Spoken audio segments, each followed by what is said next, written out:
Takaru Kamishiro is an average, overworked, and not so handsome middle-aged man who absolutely hates his dull, joyless life. After another miserable day at his dead-end job, he flops onto his couch to binge some TV, his only form of therapy. But before he can even find a decent show, bam, he's suddenly teleported into a strange cosmic-looking room.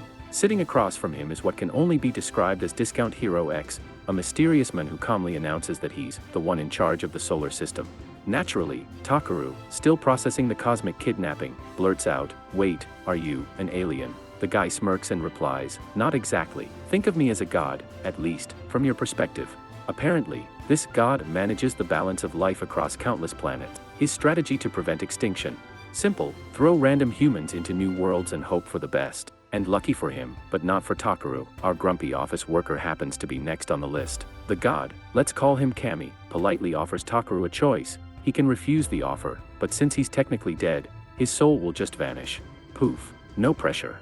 Of course, Takaru argues that this isn't fair, and he's right, but fairness isn't exactly written into divine contracts. Seeing his panic, Kami tries to calm him down, saying he'll give him some special powers to make survival easier in the new world. The catch: he hasn't actually decided which powers yet. So, Kami pulls out a glowing notepad like some kind of celestial game dev, and starts brainstorming. Definitely magic. "Oh, let's give you max mana. Sounds balanced, right?" he mutters, scribbling away. Then he asks if Takaru wants anything else. Sensing his one chance to live the dream, Takaru requests something bold: "Can I have a big, goth girlfriend in the new world?" Kami, clearly regretting all his life choices, sighs and says, with that face, "That's ambitious. But fine, I'll see what I can do."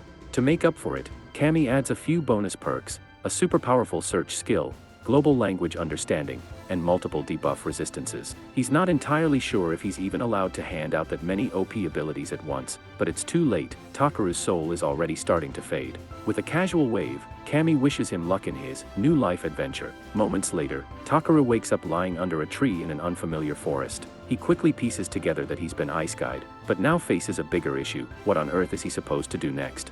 After some deep, and slightly hungry, thinking, he decides to walk in a random direction, hoping to find civilization. Luckily, he spots a village in the distance. Unfortunately, he's flat broke, 0 coins, not even a rusty spoon. Then he remembers his search skill. Perfect. Maybe he can gather materials and sell them. Holding a stick like a wizard in training, he shouts, "Search!" Nothing happens. Panic sets in. If he can't activate his ability, he's doomed to starve in a fantasy world. He starts scribbling possible trigger words in the dirt like a desperate man solving a crossword puzzle. Eventually, he tries simply saying "search" again, calmly this time, and voila. It works. Purple icons appear over nearby plants, and when he says "scan," a detailed description pops up. One flower is marked B rank. He has no idea what that means, but hey, it sounds expensive. With new motivation, Takaru starts collecting everything in sight, ready to turn fantasy foliage into cold, hard cash. After his search and scan experiments finally pay off, Takaru Kamishiro decides to go full harvest mode and collect every shiny plant in sight. For the next few minutes, he's basically a one-man lawnmower, gathering anything that even looks remotely profitable. By the end of his little foraging spree, Takaru has a full bag of stuff: herbs, flowers, leaves, and whatever else Mother Nature threw at him. Sadly, most of them turn out to be E-rank junk, which is basically fantasy world slang for worthless. Just when he's about to call it quits, something shiny catches his eye. A rock, but not just any rock. A pretty rock. His broke instincts kick in immediately. "Hey, maybe this one's valuable," he mutters hopefully, picking it up. Then he uses scan, and nearly drops it. Turns out, it's not a rare gem. It's just a big, shiny piece of monster poop. Gross, yes, but oddly, it's still warm, which is both disgusting and impressive in its own way. Takaru figures if people in this world buy weird stuff, maybe he can sell it too. With his treasures secured, he decides it's time to head for the nearby village and cash in. By nightfall, Takaru finally reaches the gates, where he's greeted by a guard named Marlowe, a short, stocky guy who looks like he's been guarding the same gate since birth. For a moment, Takaru isn't sure if he's really tall or if Marlowe is just fun-sized. When Takaru explains he's a material gatherer, Marlowe is genuinely surprised. Apparently, gatherers don't pass through here often. Still, he opens the gate and points him toward the village's general store, suggesting he sell his goods there. Inside the shop, Takaru meets the store owner, an older man with the classic merchant beard and sharp eyes that scream "I can smell profit from a mile away." Takaru politely asks if the man's willing to buy materials, then casually pulls out the poop rock. The owner's eyes go wide. Wait, this is incredible. I'll give you 5 gold coins for it. Takaru, confused but thrilled, accepts the offer, though he quickly asks how much that's actually worth. The owner explains that staying a night at a decent inn costs about 500 raves, and 5 gold coins equal 5,000 raves. Translation: Takaru just struck it rich selling literal poop. Encouraged by this financial miracle, the owner asks if Takaru has anything else to sell. When he empties his bag, the man nearly faints. Exotic plants, rare herbs, it's like a walking gold mine. He asks why Takaru came to such a tiny, remote village if he had so many valuable items. Takaru admits he just picked them up while walking here, which makes the man realize he's dealing with a seriously talented gatherer. Now intrigued, the shopkeeper leans forward and says he has a favor to ask. Takaru, expecting a side quest, because of course this is how these worlds work, agrees to listen. The request, to collect mithril ore from the eastern mountain, sounds easy, until the man mentions the area is crawling with monsters. Still, the reward is 360 gold coins, and money talks. So, after mentally adding possible death to his to-do list, Takaru accepts. That night, Takaru checks into a local inn, probably the nicest bed he's had in years, and finally gets a chance to relax. No boss yelling at him, no emails, no deadlines, just the peaceful thought that he got paid for selling poop. Life in another world might not be so bad after all. After a long day, the only thing that would make life better for Takaru is a nice, relaxing bath. But of course, he has no clue where to find one in this medieval world. Just as he's pondering that tragic fact, a housekeeper knocks and enters with a bowl of steaming hot water. Curious, Takaru asks what it's for, and the maid cheerfully explains that it's part of their premium service. Guests are given hot water to clean themselves. Then she adds, not so subtly, that his stench was so bad while checking in that her eyes almost started bleeding. Feeling both embarrassed and touched, Takaru thanks her for the gesture but says he'd really prefer an actual bath. The maid blinks at him like he's crazy. Only nobles and rich folks can afford proper baths, and he definitely has broke adventurer energy written all over his face. Realizing the tragic truth, Takaru falls to his knees in despair. No baths. What kind of cruel world is this? Noticing his melodramatic reaction, the girl hesitantly mentions that some wizards can use magic to clean people. That lights a spark in Takaru's brain. After all, Kami did give him the ability to use magic. Overjoyed, he thanks the girl, hands her a generous tip, probably more than he can afford, and sends her on her way. Once alone, he tries shouting, "Clean," just to see what happens, and to his delight, it works on the first try. The magic washes over him like an invisible car wash, leaving him spotless, but also making him moan in ways that would definitely get him weird looks if anyone overheard. So now the maid probably thinks he's into magical self-cleaning session. Still, the spell works perfectly, meaning Takaru doesn't have to worry about smelling like a swamp anymore, though he still dreams of soaking in a real bath someday. The next day, he heads out to collect more loot when he spots a new symbol on his search skill map. Excited, he checks it out, only to find a half-rotted skeleton lying on the ground. Turns out the poor soul's name was Belria, and judging by the remains, he died fighting here long ago. Inspecting further, Takaru finds a locket with a heartfelt note inside. It's from Belria's little sister, thanking him for working so hard to pay for their father's medical bills, and begging him not to do anything too dangerous. Clearly, Belria didn't get that memo. Feeling sorry for the guy, Takaru spends an hour giving him a proper burial, then draws a magic circle and casts a barrier to camp safely for the night. The next morning, Takaru journeys deeper into the forest of white trees, a place so creepy it looks like a haunted painting. It's rumored to be full of monsters, and he'd rather not step foot in it, but unfortunately, it's the only path leading to the eastern mountain. He casts a light spell to illuminate his surroundings and starts scanning for valuable materials, but strangely finds nothing. Even more suspicious, not a single monster in sight, despite the forest's terrifying reputation. But instead of questioning his luck, Takaru decides to seize the opportunity and stroll through the place like a tourist with death insurance. While sprinting through the forest like he's in an action movie, Takaru suddenly steps on thin air. Yep, he runs straight off the edge of a cliff. There's absolutely no way he's surviving a drop like that, so he starts yelling random spell words like a panicked gamer mashing buttons. By some miracle, shouting "fly" activates a floating spell, and he manages to land safely at the bottom of a cavern. 10/10 landing would almost look cool if it wasn't accidental. Now stuck underground, Takaru notices the cavern walls glittering with ores. Well, if he's going to be trapped, he might as well get rich, right? So, he whips out his tools and starts mining like a man possessed. He finds tons of valuable stuff like silver and copper, but no mithril in sight. Clearly, the universe doesn't want to make things easy for him. Determined, he ventures deeper into the caves. His search skill soon pings an ore hidden inside a rock wall. Just as he moves toward it, the entire cave begins shaking like a toddler with a rattle. He steadies himself and uses a small fire blast to break through. Lucky break, it's mithril ore. Well, a tiny piece, but still worth celebrating. Then the ground trembles again, louder this time. Takaru's survival instincts scream, go home. But since he clearly has negative self-preservation skills, he decides to keep exploring anyway.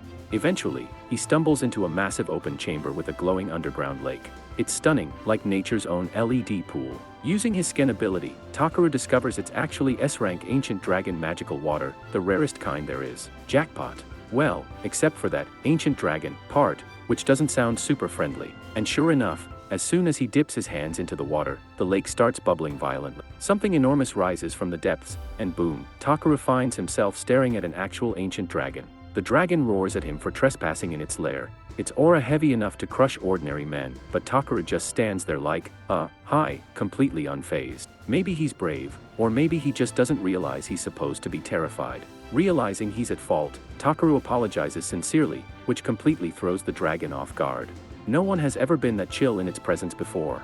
Amused, the dragon softens up and introduces itself as Voldia. It then sniffs the air, as dragons do, and remarks that Takaru's mana is absurdly high, possibly even higher than its own. Takaru, being the humble, clueless guy he is, has no idea what that means. Voldias then makes a strange request. It wants Takaru to help hatch its egg. Turns out, the dragon doesn't have enough mana to do it itself. In return, it promises to give him a massive chunk of mithril ore. Sounds like a fair trade, so Takaru agrees and begins channeling mana into the egg.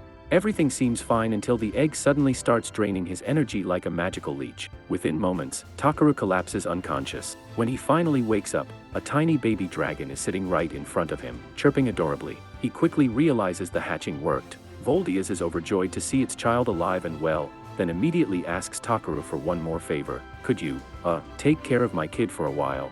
Because of course. Nothing says, Isekai vacation, like becoming a single dad to a newborn dragon. Takaru looks at Voldias in disbelief. He asks if the dragon is really sure about this. After all, shouldn't a parent want to raise their own child? But Voldias insists. He says Takaru possesses far greater strength and mana than he does, so his offspring would be much safer growing up under Takaru's care. Then, as casually as possible, Voldias mentions he's some milk to buy at the bottom of the lake, before slowly sinking back beneath the water, basically disappearing and leaving Takaru to figure out parenthood on his own. And just like that, Takaru becomes a babysitter for a newborn dragon named B. After eventually finding their way out of the cave, Takaru realizes the sun is already setting. Traveling through the forest at night would be a terrible idea, so he decides to set up camp until morning. He tells B to get comfortable and begins pulling things out of his storage bag. Among his loot is the ancient dragon magical water, which he knows is essential for a young dragon's growth. He pours some into a cup and offers it to B, who happily gulps it down. But after finishing, she pushes the cup back toward Takaru, chirping for him to drink some too. Takaru hesitates. After all, this is water that's probably been part of a dragon's bath for a few centuries, but he doesn't want to disappoint her. So, he takes a sip. To his surprise, it's actually pretty refreshing. Once they're both hydrated, Takaru gets to work setting up camp. He places several magic stones around to form a protective barrier. In this world, those things are considered extremely valuable, but Takaru can casually make them just by focusing his mana into his palm. Talk about being unintentionally overpowered. This time, he creates a heating magic stone and uses it to prepare dinner. Grilled steak with a side of hearty meat stew. The smell alone is enough to make anyone drool, and judging by B's face, she's more than ready to dig in. Takaru isn't sure if it's a good idea to feed solid food to a dragon that was literally born 2 hours ago, but he decides to trust his instincts and serves her a small bowl anyway.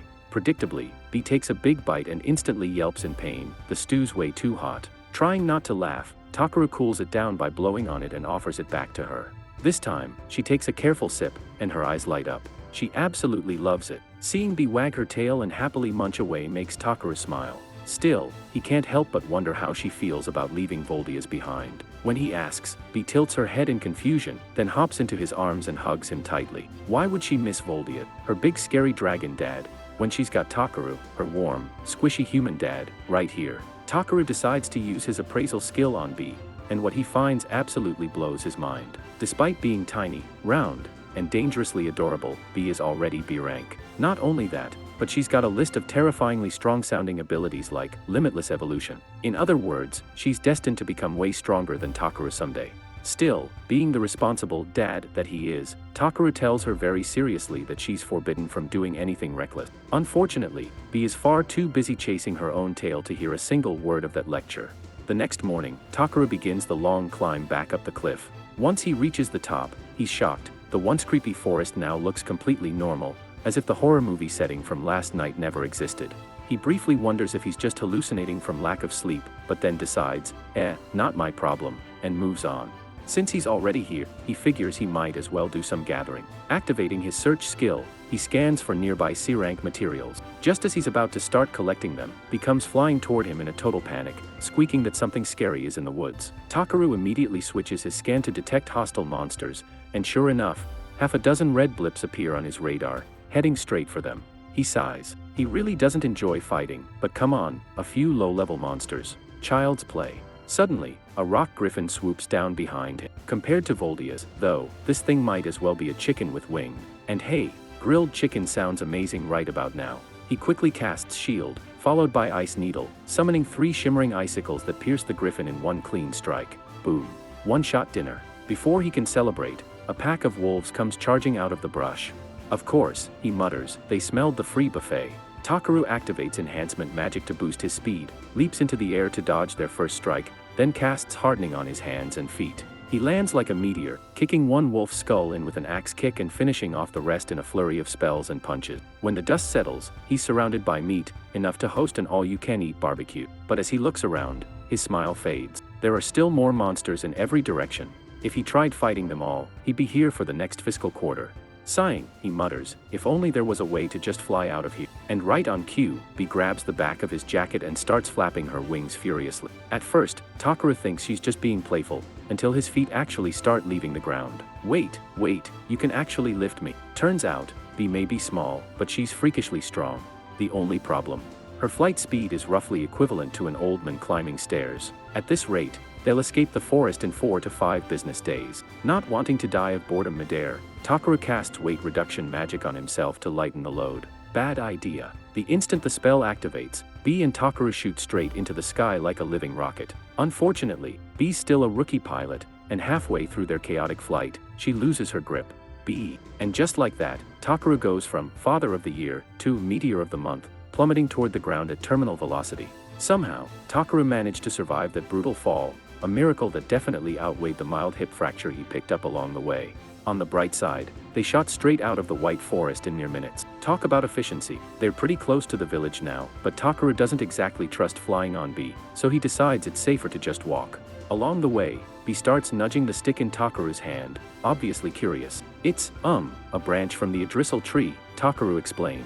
The god just gave it to me in a bag, so yeah, magic stick, I guess. Feeling inspired, he waves the stick around, pointing at random objects to see what happens. Bee seems to understand the stick's potential because she breathes a cloud of magic onto it, and, just like that, the stick awakens into its true form. Takaru has no idea how or why that worked, but hey, magic. Before he can even think about it, a loud growl echoes from the forest. Takaru braces himself for a fight, only for Bee to fly straight into the trees, dragging him along on an impromptu chase. They eventually find an elf girl slumped against a tree. Takaru rushes over, worried she's been attacked by a monster, but she shakes her head. I'm fine, she croaks, her stomach clearly louder than her voice. I'm just hungry. Haven't eaten or drunk anything in 3 days. She practically begs Takaru for some ration. He can't leave her like that, so he digs into his bag and offers her some water, along with his packed lunch. The girl's eyes light up like a kid in a candy shop, and she devours everything in mere second. Once she's finally satiated, Takaru has a few questions. Mainly, how does someone get lost in the middle of the woods for 3 days when the nearest town is just a day away? The girl blushes and admits she got lost because she was in a hurry. Still, she should have brought some rations, even just a couple of days worth. But nope, she brought nothing. Trying to think of an excuse, she edges way too close to Takaru, and he immediately realizes that, well, she smells. It's not my fault, she protests. I had to survive in the wild for days. True, he thinks, but that doesn't change the fact that she currently reeks like a manor basement. Finally, the girl stands up, grateful yet offended. Thanks for saving me, she says, but calling me smelly. Rude. With that, she dashes off without asking for directions or picking up any supplies. Takaru can already guess she won't make it very far, but that's her problem, not his. So he turns back, shrugging, and continues the journey toward the city, Bee flying loyally by his side. Eventually, Takaru and Bee make it out of the forest and onto the main road. Bee perks up, spotting a carriage approaching, so Takaru stops to talk to the driver. The man notices Takaru's staff and raises an eyebrow. Are you a sorcerer? He asks. Well, Takaru admits, I could be if I wanted to, but I prefer peaceful jobs. I'm just a gatherer with a staff. The man then asks why Takaru is all the way out here. He explains that he's heading toward Hormi village. The driver's eyes widen. On foot? That's quite a trek. Not like Takaru had much of a choice. Seeing his predicament, the driver offers a ride. Takaru appreciates the gesture but hesitates. He's a pretty big guy. And Sophia, one of the family members already in the carriage, looks concerned that he might take up too much space. Both the man and his family assure him it's fine, so Takaru clambers into the carriage. Something he's noticed since coming to this world, children seem to naturally like him. He's not sure why, but it does make life easier. If the kids like him, most adults are automatically friendly. He thanks the family for the ride, but they shrug it off. Everyone in Tormei helps each other when they're in trouble, they say. Takaru smiles but can't help thinking they're maybe too trusting. He could have been a bandit for all they knew. That's impossible, the driver says with a wink. If you were bad, this bell would have rung. We'd never offer a ride to a villain. Takaru is amazed. Bells enchanted with magic stones can detect bad people.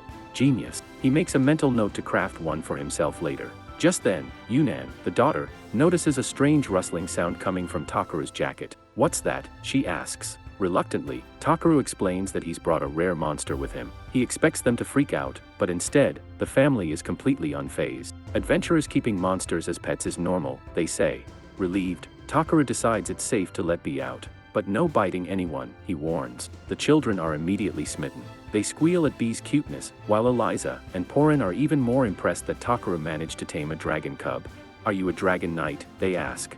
Nope, Takaru replies casually. I just found and hatched her while on a mission, totally by accident. As night falls, Takaru sets up a protective barrier around the carriage. He assures the family that as long as the barrier remains up, no monsters will get near them.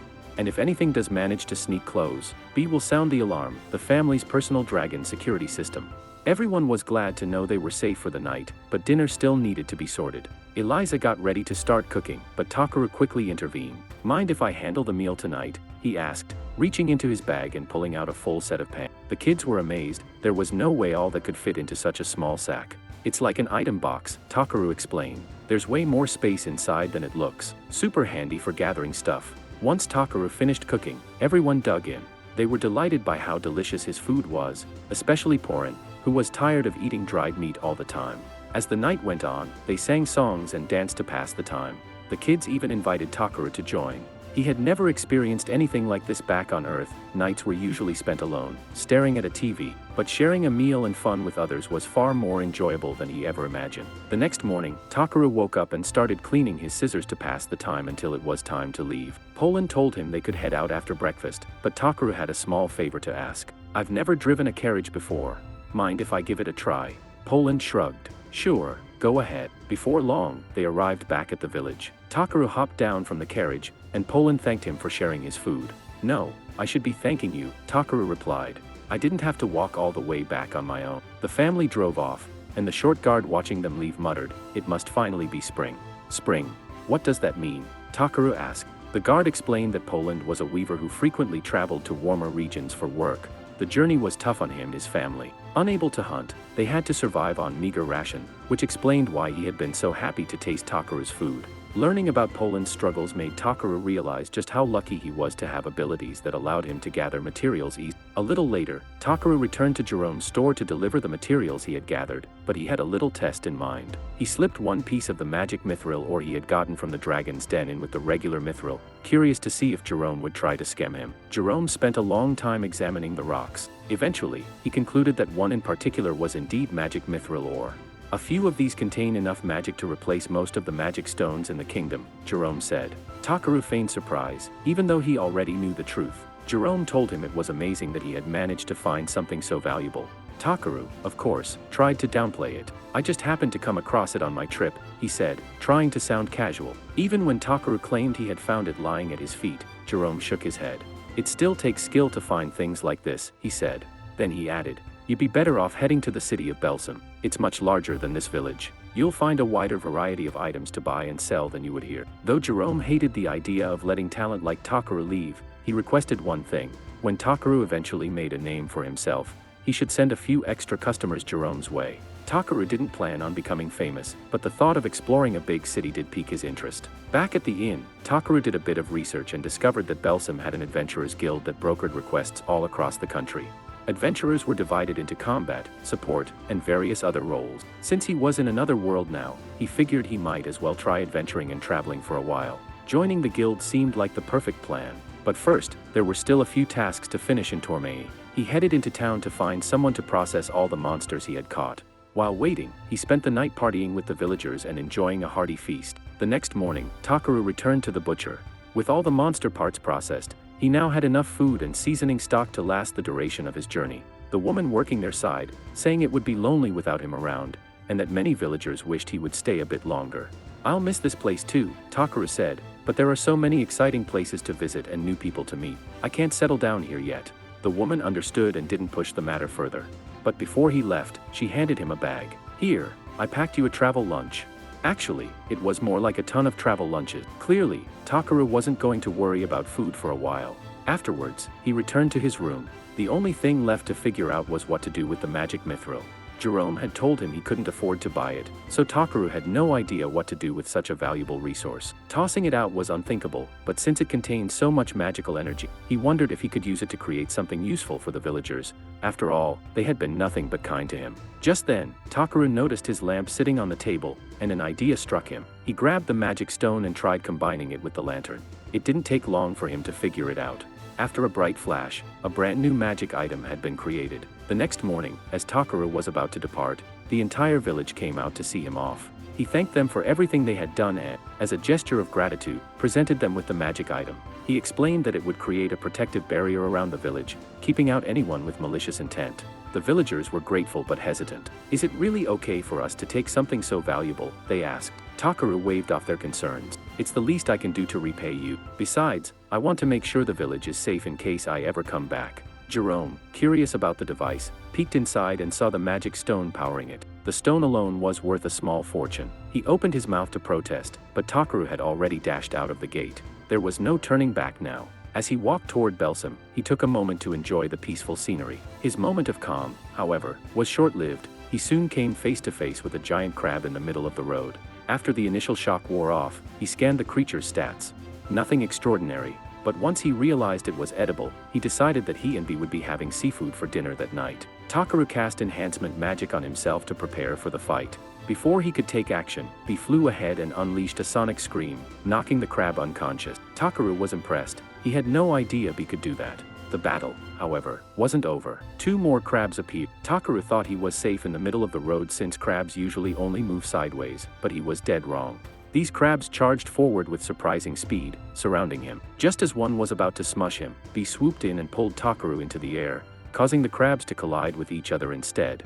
He thanked B for her quick thinking, but the first crab regained consciousness and charged again. Takaru summoned his staff and smacked it straight into the air, finally defeating it. With all the crabs dealt with, it was time to prepare their meal. He cast hardening on his arm, turning it into a makeshift knife, and began carefully removing all the claws and legs. A few minutes later, Takaru had prepared all the crab limbs for boiling. He pulled out a giant pot, don't ask where he got it, added the crab, water, and a generous amount of salt. After a few hours of boiling, the crab meat was finally ready. Takaru and B dug in, and both were blown away by how delicious it tasted.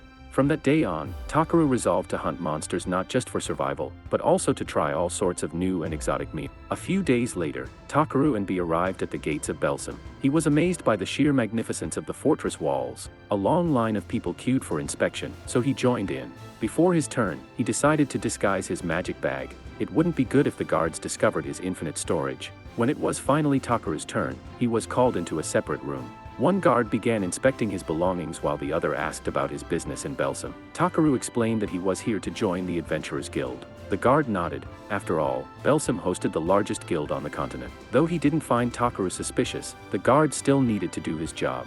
He told Takaru he would skin him with an Avaros. Confused, Takaru asked what that was. The guard explained that it was a device to check if someone was suspicious. Takaru didn't mind. Better this than a full cavity search. After a few seconds, the guard confirmed that there was nothing unusual. Curious, Takaru scanned the device himself and saw a stat window pop up.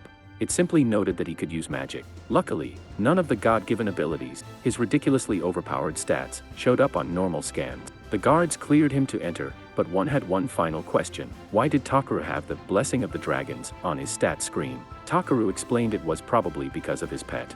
He called Bee out, and both guards were immediately in awe of how cute she was. There were no rules against owning pet dragons in the city, so Takaru was allowed to bring her. The guard informed him that he would need a tag on Bee to prove ownership in case anything happened. Takaru realized he hadn't brought a collar, but then remembered the lucky charm Poland's kids had given him a few days ago. Smiling, he slid the charm onto Bee's tail, solving the problem perfectly. The guard nodded and said that the lucky charm was good enough. The only thing left was to file a report with the mayor that a dragon had entered the city, but Takaru didn't need to worry about that. His bag was returned, and the guards pointed him toward the main road, which would lead straight to the Adventurers Guild. As Takaru took his first steps into Belsam, the city proved to be even more magnificent than he had imagined. He suddenly pointed toward a large building at the end of the street. It had to be the guild. He headed inside and looked around. A woman named Europa soon approached him, warmly welcoming him to the Adventurers Guild. They were always happy to register new adventurers. She led him to the reception desk, where he was introduced to the receptionist, Ariana.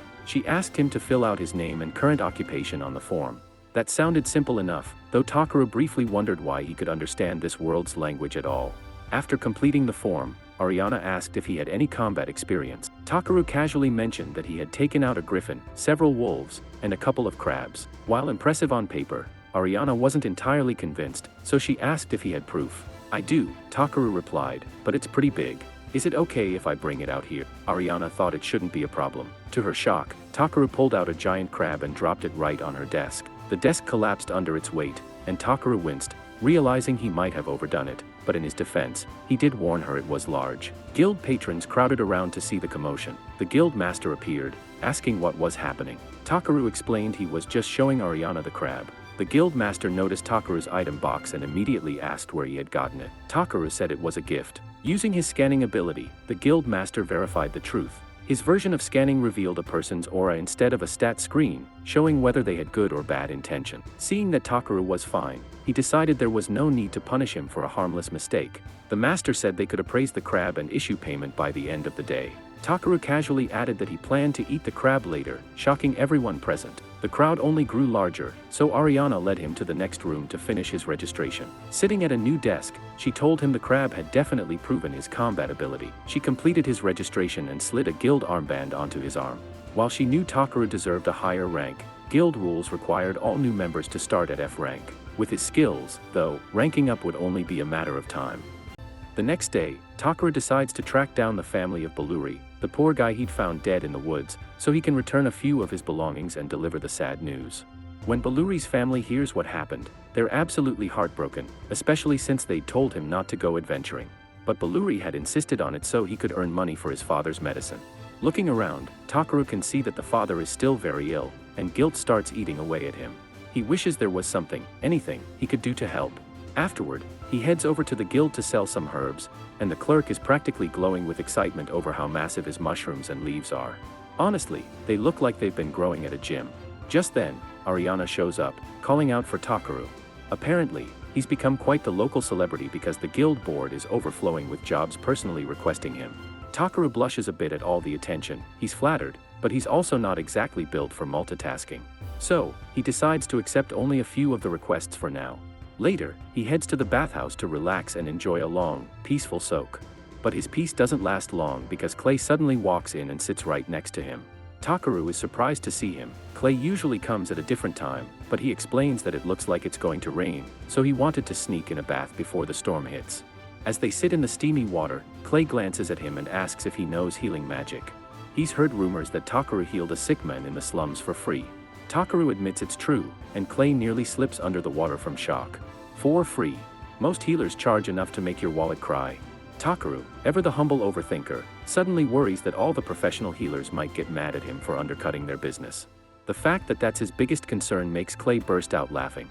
Between chuckles, Clay tells Takaru that he should really take the rank assessment test and move up in the guild ranks. But Takaru just waves him off. I'm good. I kind of like my quiet life, he says, sinking deeper into the bath like a man fully committed to relaxation over ambition. Clay can tell that Takaru is a pretty chill guy, but he warns him that acting too laid back in this world will eventually attract the wrong kind of attention. As he leaves the bathhouse, he advises Takaru to start learning a bit more about how things really work in this world, before it's too late. Later that day, Takaru delivers another batch of herbs to the guild. The clerk thanks him for his hard work but once again begs him to consider taking the rank-up exam. With Takaru's skills, a higher rank would be a walk in the park. But Takaru just smiles and insists that he's happy exactly where he is. He has zero intention of going beyond F rank. Just then, chaos breaks out in the guild hall. Apparently, a horde of goblins has been spotted near the city. The guild master immediately issues an emergency order, calling for all D rank and above adventurers to mobilize for battle. He then asks his receptionist if there are any A rank adventurers available to join the fight. Unfortunately, most of them are already out on assignments. The only one left in the city is Clay. The guild master breathes a sigh of relief. Well, at least we've got the honorable Dragon King on our side, he mutters. Then he instructs Mui to go and inform Clay of the situation right away. Takaru, meanwhile, watches all the commotion from the corner with the energy of a man who just wanted to drop off herbs, not go monster hunting. He knows he could easily one-tap the entire goblin army if he wanted to, but since he's technically still F rank, he doesn't feel obligated to lift a finger. Unfortunately for him, the guild master sees right through his innocent bystander act. Narrowing his eyes, he points straight at Takaru and declares, "You're coming too, whether you like it or not." A short while later, all the adventurers are assembled in the plaza as the guild master outlines the battle plan. The goblin army is currently advancing across the southern Stavlaw plains, and if left unchecked, they'll be heading straight toward Belsum. They can't let the goblins make it past the city wall, so the guild master orders everyone to intercept them at the Zawis River. The entire guild is hyped and ready to defend the city. Well, everyone except Takaru, who's wondering why he even got dragged into this mess. Two adventurers nearby notice his F-rank badge and immediately start whispering, "Why is a weakling like that guy here?" Just as Takaru contemplates pretending to faint, the guild master strolls over. He admits he's not totally sure why, but all his staff have been singing Takaru's praises non-stop, so he figured, why not throw him into danger too? Technically, he's not allowed to force an F-ranker into combat. The Union would chew him out for that, but there's no rule against asking Takaru to collect valuable monster drops from the battlefield. So, it's a win-win for everyone except Takaru. After the guild master leaves, Musley apologizes to Takaru, saying she has no clue why he's being sent to the front. Still, she promises to do her best to support him. Takaru, confused, asks what she means, and she explains that she knows a bit of healing magic and will be serving as a medic. That makes sense to Takaru, but with how overly enthusiastic she seems about a deadly battle, he can't shake the feeling that something's about to go horribly wrong. Sure enough, once they reach the outpost, Musley immediately gets startled by a bird and latches onto Takaru's arm like it's a lifeline. Takaru, deadpan, tells her to let go, but she insists she's not scared at all, despite shaking like a leaf. He sighs and reassures her that they're stationed at a rear outpost, far from any actual fighting, so the odds of running into a real monster are basically zero, probably. Takaru tells Mui there's nothing wrong with being scared. After all, even the bravest warriors feel fear sometimes. What matters is doing your best with the skills you have. His little pep talk actually lifts Mui's spirits, and she promises to do her very best before dashing off into one of the tents. A moment later, Clay steps out, chuckling. He finds it pretty amusing that Takaru, of all people, just gave a motivational speech about courage, especially considering how hard he tried to avoid coming to the battlefield in the first place. Takaru can't argue with that logic. He admits it's a bit ironic, but defends himself by saying he just doesn't like getting dragged into unnecessary trouble. Then, glancing around, he notices Clay hanging out in the rear camp instead of being up front where the real action is. "Wait," Takaru says, "shouldn't you be out there with the others?" Clay admits that some old scars have started acting up again, so his body isn't quite working like it used to. Takaru asks if he's talking about those scars he noticed on Clay's back at the bathhouse. That question makes Clay freeze for a second. He's clearly bracing himself for judgment. But instead of disgust, Takaru just looks at him like, "Yeah. So what?" Clay sighs and explains that scars on a warrior's back are considered a stain on their honor, proof they were injured while running away. But Takaru just shakes his head. He can tell Clay got those scars while protecting someone, not out of cowardice. "You got hurt saving someone and still lived to tell the tale," Takaru says. "If anything, that's something to be proud of." Just then, a deep rumble echoes through the ground, hundreds of footsteps. Clay's expression hardens instantly. The front line formation must have been breached. The goblins are coming.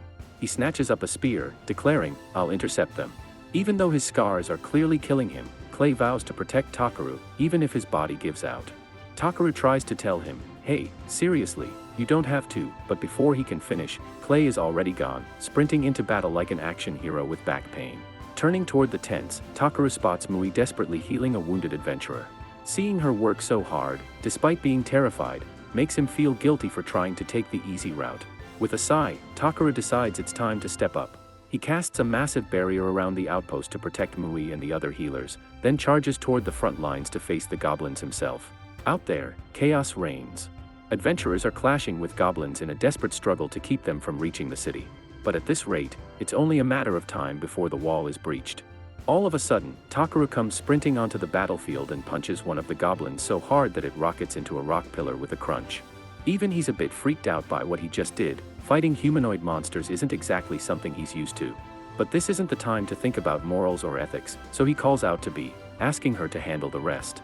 With a cheerful roar, Bee takes to the skies and unleashes a crackling wave of lightning that fries every goblin in sight.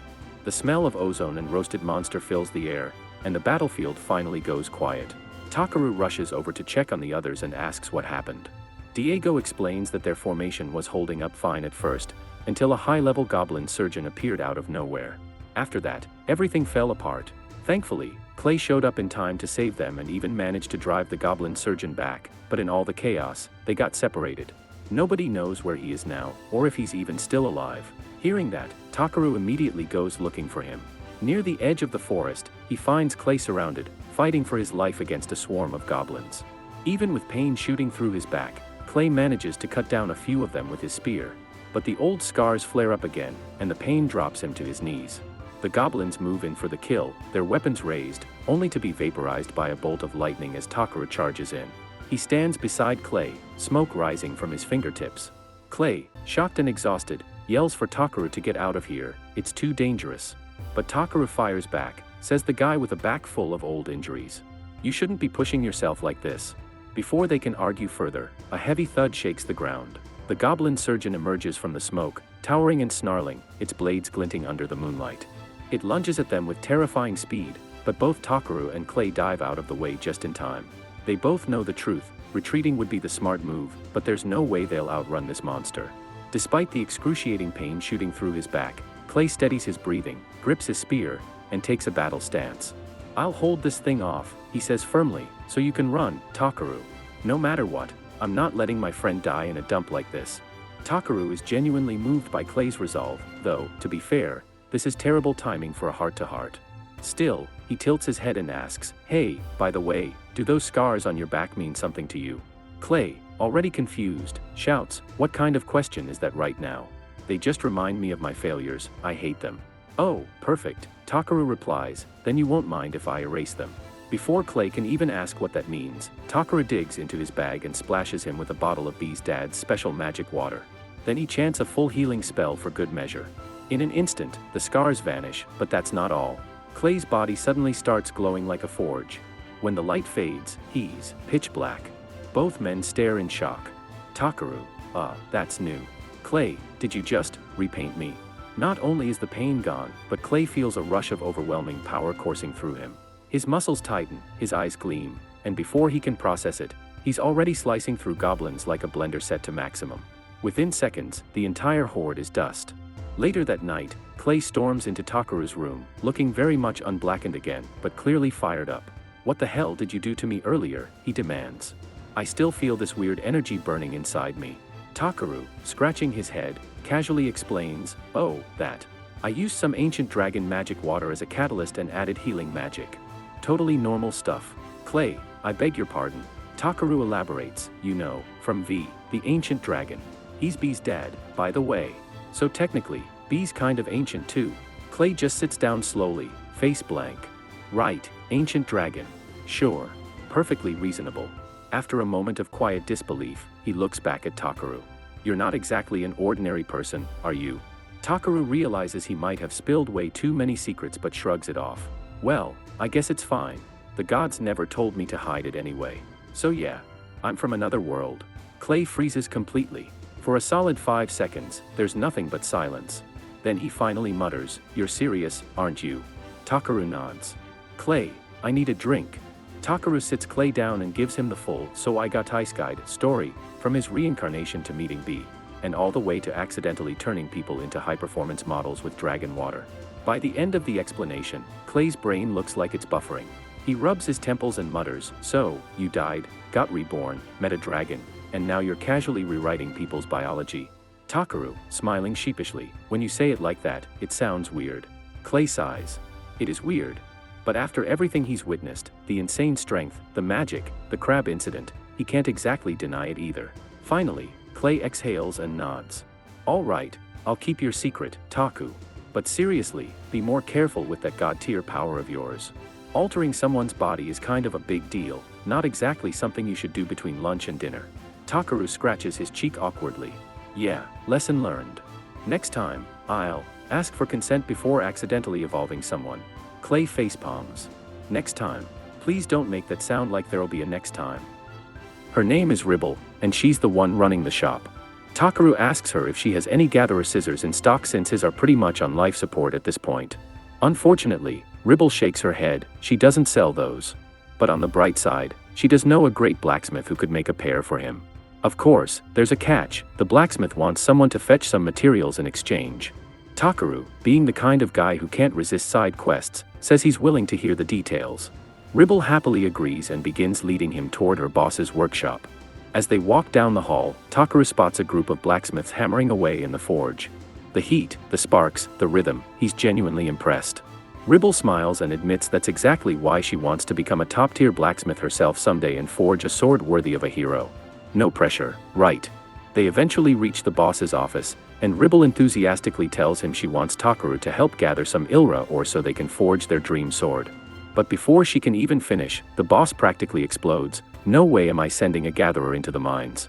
Ribble protests that he should at least give Takaru a chance, and the two start bickering while Takaru stands there wondering what on earth Ilra ore even is. The boss explains that the mines are crawling with monsters, and lately, there have even been rumors of demons lurking down there. He can't, in good conscience, send Takaru to face those things. Ribble sheepishly admits that, yes, there's been a drop in miners lately, which the boss guesses she conveniently forgot to mention earlier. He scolds her, saying, a smith who's willing to risk someone else's life for their own ambition has no right to hold a hammer. Realizing her mistake, Ribble apologizes to Takaru and tells him to just forget the whole thing. But of course, Takaru is already too intrigued by the mention of rare ore and danger. It's basically his brand at this point. He asks if Ilra ore is truly the only material suitable for the sword.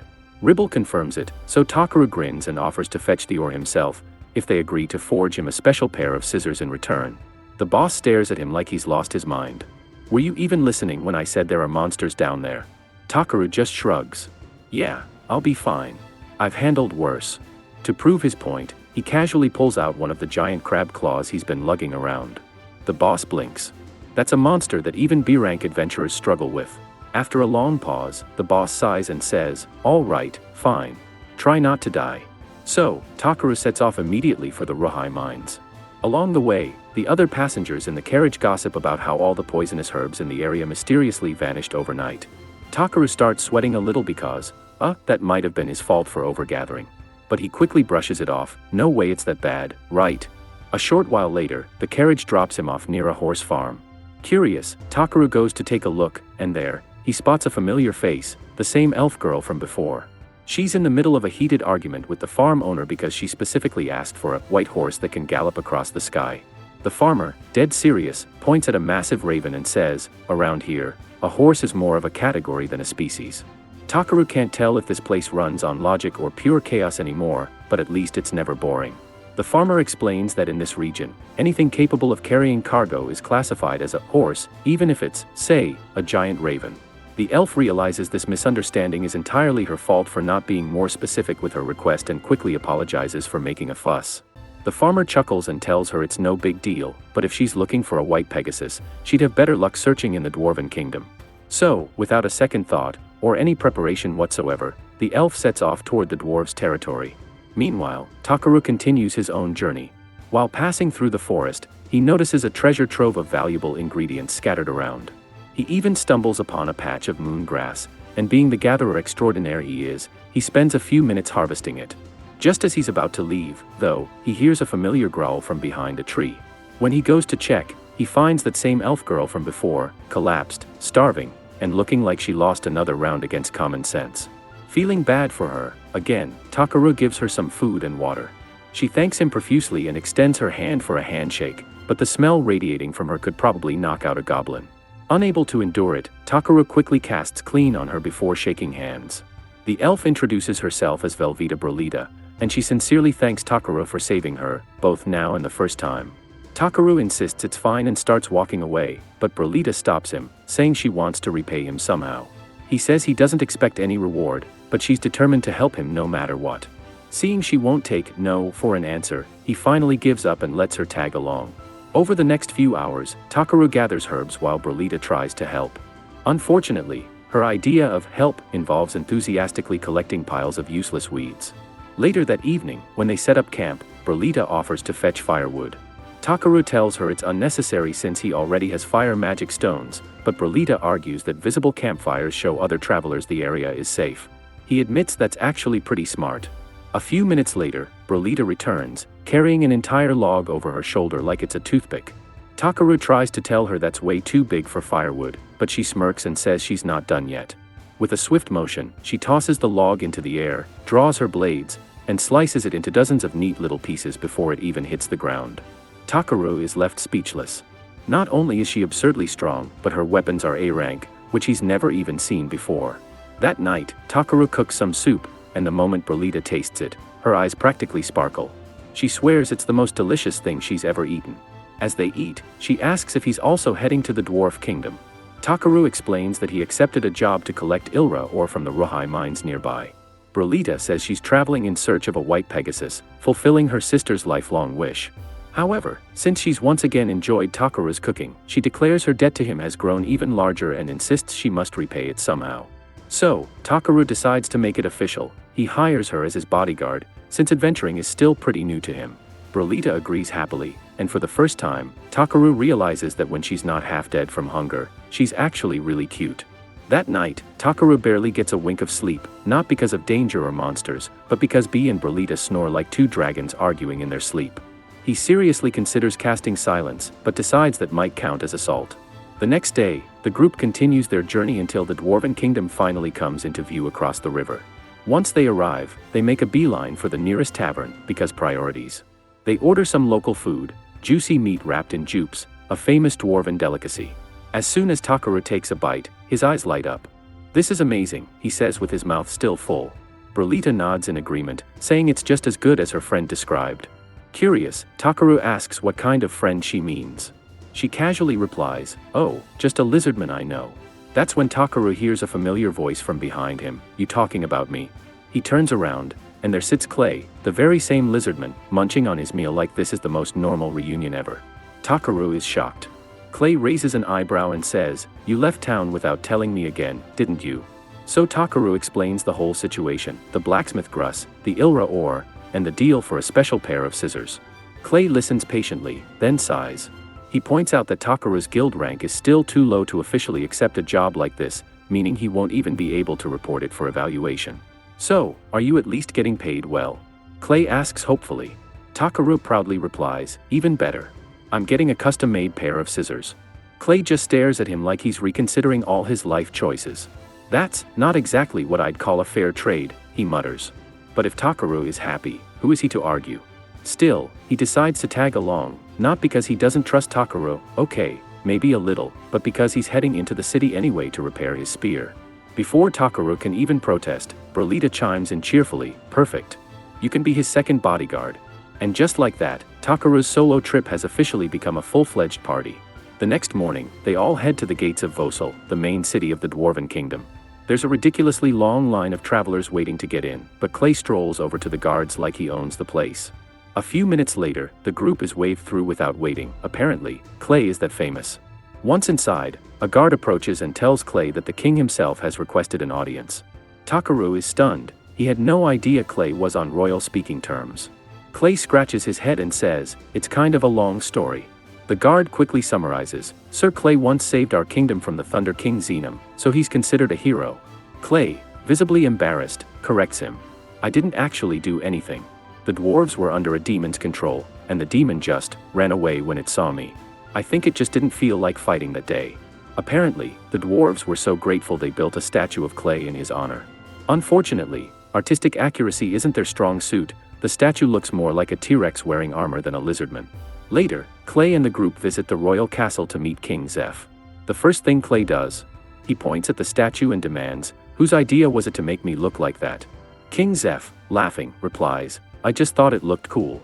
The two clearly share a friendly history, but Takaru eventually interrupts their banter to present a letter of introduction from Gruss. The letter requests permission for Takaru to enter the Rohai mines and collect the Ilra ore. King Zeph says he normally wouldn't have an issue granting access, but the mines recently became infested with demons. He warns that it's no place for an ordinary gatherer. Of course, Takaru, being Takaru, just smiles confidently, which only worries the king more. King Zeph looks at Takaru seriously and asks, "Are you sure you still want to go in there? You do realize it's crawling with demons, right?" Takaru, being the absolute overconfident gatherer that he is, nods without hesitation. "Yup. I've faced worse." He hasn't. Seeing his determination, or maybe his lack of self-preservation, King Zeph sighs and grants permission. "Very well. You and your companions have my blessing. Uncover the truth behind this demon infestation." Clay immediately salutes and says he understands the mission, while Takaru just stands there like, "Wait, demons? That definitely wasn't on today's to-do list." The group eventually makes their way to the entrance of the Rohai mine, where the head receptionist of the local guild unlocks the gate for them. Inside, Takaru casts a light spell to brighten the tunnel. Unfortunately, there's not much to see besides dust and disappointment. He looks around and asks the guide, "Can we go a little deeper? The good stuff's always hidden, right?" The guide hesitates but agrees. However, before they can move an inch, Bee suddenly tenses up, her antennae twitching like she just smelled trouble. "Something's coming," she warns. Takaru immediately uses his skin ability and sees two giant spiders on the radar.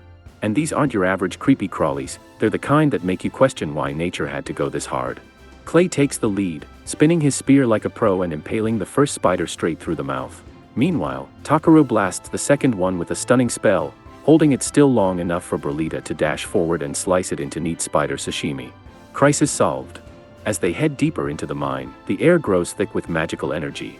Takaru begins to notice faint traces of Ilra ore glimmering in the walls, but the deposits are too small to be worth mining.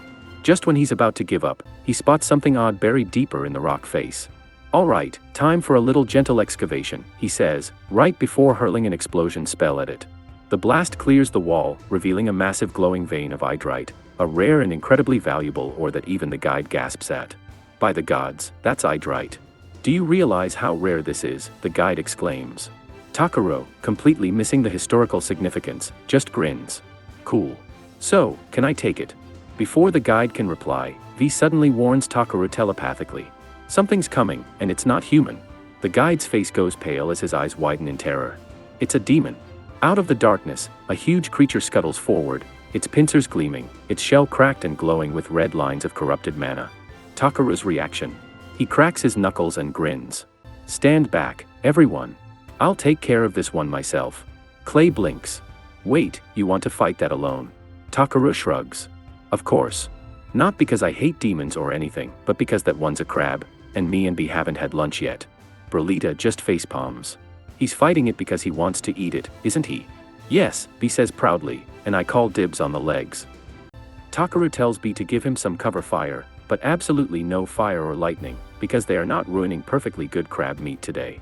So, Bee lets out a sonic screech that stuns the giant crab, giving Takaru the chance to charge in and whack it on the head with his staff. Unfortunately for him, this crab is built like a tank, and it smacks him across the face for his efforts. Still, Takaru refuses to back down. When the crab tries to stomp him flat, he rolls out of danger just in time. Seeing an opening, Bee freezes one of the crab's legs. That sparks an idea. Takaru forms several ice needles and fires them all at once, freezing the entire crab solid like a seafood popsicle. Brolite is amazed at how effortlessly he defeated the monster. Clay, however, is furious. He immediately demands to know why Takaru fought that thing alone.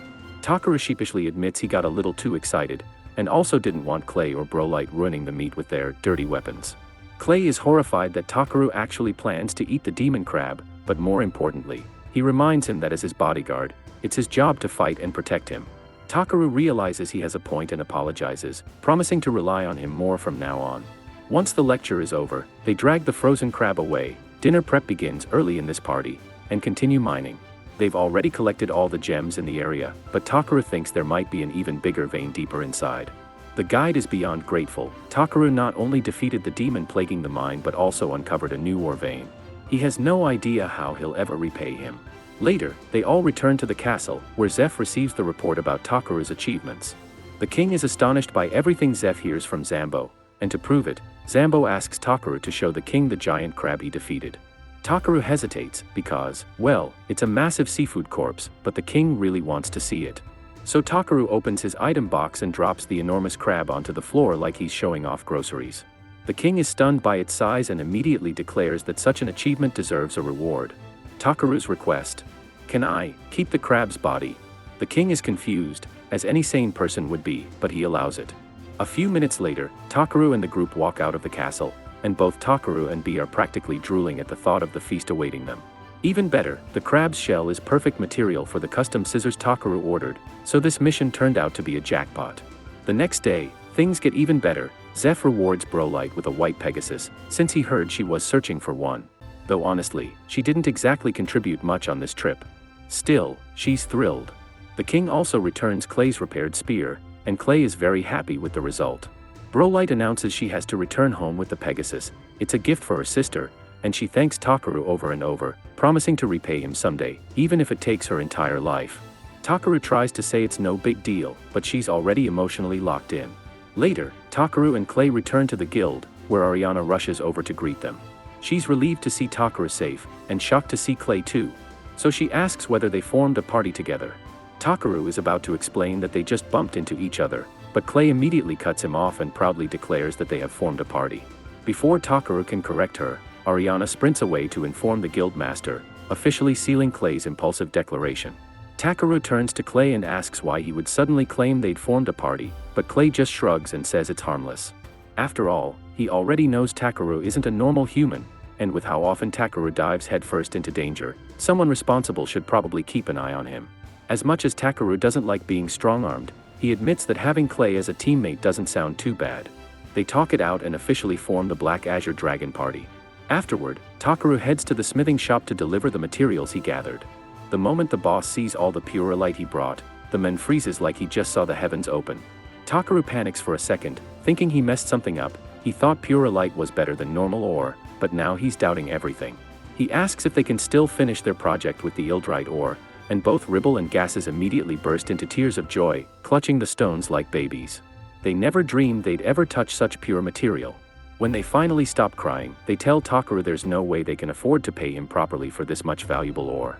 But Takaru waves it off. He doesn't want money. All he wants is a custom pair of scissors made just for him. Before that, though, he wants them to use the Elite to craft the best sword possible and win the sword-making contest. Half a month later, Takaru is enjoying a quiet beer at the tavern when Wade barges in. Someone important is looking for him and left a formal letter. Clay takes one look and recognizes the crest of House Lusilv. Wade explains that it's from the local lord. Takaru, of course, immediately assumes it's going to be a massive hassle and starts plotting his escape, but Wade reassures him that this particular noble is actually pleasant. Reluctantly trusting Wade, Takaru opens the letter to see what's inside. The letter turns out to be a formal request for Takaru and Clay to visit the Lord's manor so he can bestow honors upon them. Clay is surprised to see his own name included, but Wade explains that the Lord must have heard they formed a party and wanted to invite both members. Very polite, very official, very troublesome in Takaru's opinion. The promise of receiving honors sounds nice, but Takaru can't shake the suspicion that this is just a fancy way to drag him into something. Clay agrees and says the Lord probably wants to meet B, since baby dragons are practically celebrity material. That only makes Takaru panic harder. The last thing he wants is some noble trying to adopt B like a fancy pet. Wade quickly reassures him that the Lord isn't that kind of person, and even if he was, he legally can't just snatch someone's dragon. Still uneasy, Takaru reluctantly agrees to go. So the two hop into the noble's carriage and head toward the manor. On the way, Takaru notices lots of people staring, and immediately assumes something's wrong with his face or hair. But Clay explains that being summoned by the Lord is incredibly rare. Adventurers usually dream about this sort of career-boosting opportunity. When they finally arrive, Takaru is stunned by the sheer size of the estate. It looks less like a house and more like a castle that ate another castle. At the entrance, they're greeted by Raymond, the head butler, who politely welcomes them and escorts them inside, straight past the grand foyer. Takaru finds a perfectly lined row of maids waiting to greet him, and he's honestly impressed. They're so synchronized they could form their own idol group. As they head toward the staircase, a man walks by, gives them the side eye, and continues on like they're pieces of furniture. Takaru decides not to bother. He's met goblins with better manners. A moment later, a little girl comes charging down the stairs and, without a hint of hesitation, demands that he hand over B because she wants him. Takaru, in full cold and flat mode, tells her that's not happening. She looks genuinely shocked that he's not instantly obeying her. She starts talking about how dragons are noble creatures, and only someone like her deserves to have one, but the way she's talking sounds suspiciously like someone handed her a script 5 minutes ago. While she rambles, Takaru checks her status window. Her name is Tyrus, and she's the Lord's daughter. She doesn't seem like a bad kid, just misinformed. So he kneels down and calmly asks her why she thinks she has the right to take B. Tyrus gets flustered and explains that Bernard told her all adventurers are lowlives who must obey nobles. Suddenly everything makes sense. Someone's been stuffing her head with nonsense. Takaru, meanwhile, has no clue who this Bernard guy is, but he's already on the mental, annoying people list. He explains to Tyrus that B is part of his family, and there is absolutely no universe where he would hand him over. When she hears the word family, it finally clicks for her. Asking him to give up B is like someone demanding she abandon her family. She immediately gets it. Takaru gently asks why she wanted a dragon so badly. Tyrus says she wanted to show it to her mother because it's one of her mother's greatest wishes, and saying that makes her sad. Just then, a man walks over, sees his daughter upset, and asks what's wrong. Tyrus calls him father, and Takaru realizes this is the Lord himself. He's surprised. This man looks nothing like the stern, bald, pudgy noble he imagined. The Lord introduces himself as Belminant, and after sitting down for tea with Takaru and Clay, he apologizes for his daughter's behavior. Takaru brushes it off, and Clay asks why they were summoned. Belminant explains that it concerns his wife, Muiria. Belminant explains that his wife has been bedridden for half a year, and he recently heard rumors about how Takaru healed a frail, sickly man overnight. So he's hoping Takaru might be able to help his wife too. Takaru knows his magic can cure most illnesses, but the last time he did a full body heal, Clay accidentally evolved into Ultra Clay, so he's understandably terrified of turning Muiria into a Pokemon evolution by accident. Belminant goes on to explain why Tyrus tried to steal B earlier. In a few days, she has to return to school in the royal capital, and she wanted to leave something adorable, like B, by her mother's side to cheer her up. She may be misguided, but deep down she's a good kid. The story is so touching that Clay and B start crying like they've been stabbed with onion magic. Moved by their sincerity, Takaru agrees to help, though he still worries this might bite him later. Belminant is overjoyed and leads him to his wife's room. He gently tells Muiria that he's brought someone who might be able to help her. Takaru scans her, and what appears on her status window nearly knocks him over. She has everything: severe cataracts, anemia, liver poisoning, kidney poisoning, and that's just the opening act. Honestly, the fact she's still alive is a medical miracle. He can heal most of it, but there's one problem. There's something called ivor poisoning, and he's never heard of it before. He doesn't even know whether his magic can fix that. So he asks Belminant if he's truly willing to entrust his wife's life to him. Both Belminant and Muiria place their full faith in him. Clay asks if Takaru plans to use the same technique he used on him, but Takaru shakes his head. That method puts way too much strain on the body, and in Muiria's condition, it might do more harm than good. He knows there's no way she can handle anything too intense right now, so he decides to start with something simple, like making this cave of eternal sadness look less depressing. Since all the windows are shut to protect Nalisha's overly sensitive eyes, step 1 is fixing that problem. He gently places his hand over her face and uses healing magic, being extra careful not to overdo it, because the last thing he wants is to accidentally heal her to death. When he's done, he tells Nalisha to slowly open her eyes, and she freezes in shock. She can actually see again. Takaru is thrilled. Since the darkness is no longer necessary, he whips out his staff, cleans up the dusty room with magic, and dramatically throws open the windows. Sunshine floods in, and Nalisha practically melts with happiness, finally able to enjoy sunlight without feeling like a vampire at a beach party. All thanks to Takaru. As much as he wants to continue fixing her health problems, he has something urgent to discuss. He asks Bellman to speak in private. Once alone, Takaru explains that Bellman's wife is suffering from ivor poisoning, caused by ingesting ivor toxin. Bellman starts to say there's no way Nalisha would be careless enough to eat poison, but then it hits him like a flying brick. Someone must have been poisoning her. And he feels awful for never noticing. He asks if there's anything he can do, but Takaru admits he has no cure. He doesn't even fully understand how ivor toxin works. He asks about an antidote, but Bellman says that's impossible. Ivor toxin is an ancient forbidden poison, long lost, and so is its antidote. However, Bellman does know one place to look for clues. He brings out dusty old record books written by former lords. They might contain something useful, except for one problem: they're all written in an ancient language no one has been able to decode for decades. Because of course they are. Thanks to Takeru's translation skill, he can read the ancient text with zero effort, like it's written in casual modern slang. But reading every book one by one for Ivor Poison info would take an eternity, maybe two. He wishes he could just search for keywords like a magical Google. Then it hits him, he can. He modifies his search skill to detect which book contains info about Ivor Poison. And yes, technically, he could have used the same skill to find the poison directly, but he didn't think of that. He's a genius, not a perfectionist. He activates the skill, a single book lights up, and he flips through it until he finds what he needs. It's the diary of a boy named Palola, who writes about stumbling upon a field of Ivor flowers near a lake with a weird horse-shaped rock nearby. Cray recognizes the place, he saw it during one of his travels to a village. He marks the location on the map and says the village is called Asth. Bellman realizes Asth is in the Venown region, outside the Lukovich territory. That means at least 5 days of travel. Hearing that, Takeru decides to leave immediately, no time to sit around reading ancient emo diaries. As the horses are prepared, Bernard watches from the window with pure contempt, like a man who just discovered someone drank his last bottle of milk. Meanwhile, Takeru is at one of the castle walls placing down magic crystals. Bellman approaches, confused, and asks what on earth he's doing this time. So, Takeru explains that he was just setting up a small safeguard in case someone tries to harm Militia while he's gone. Just then, Tyeris comes running over, out of breath and clearly embarrassed, because she wants to apologize for how she acted earlier.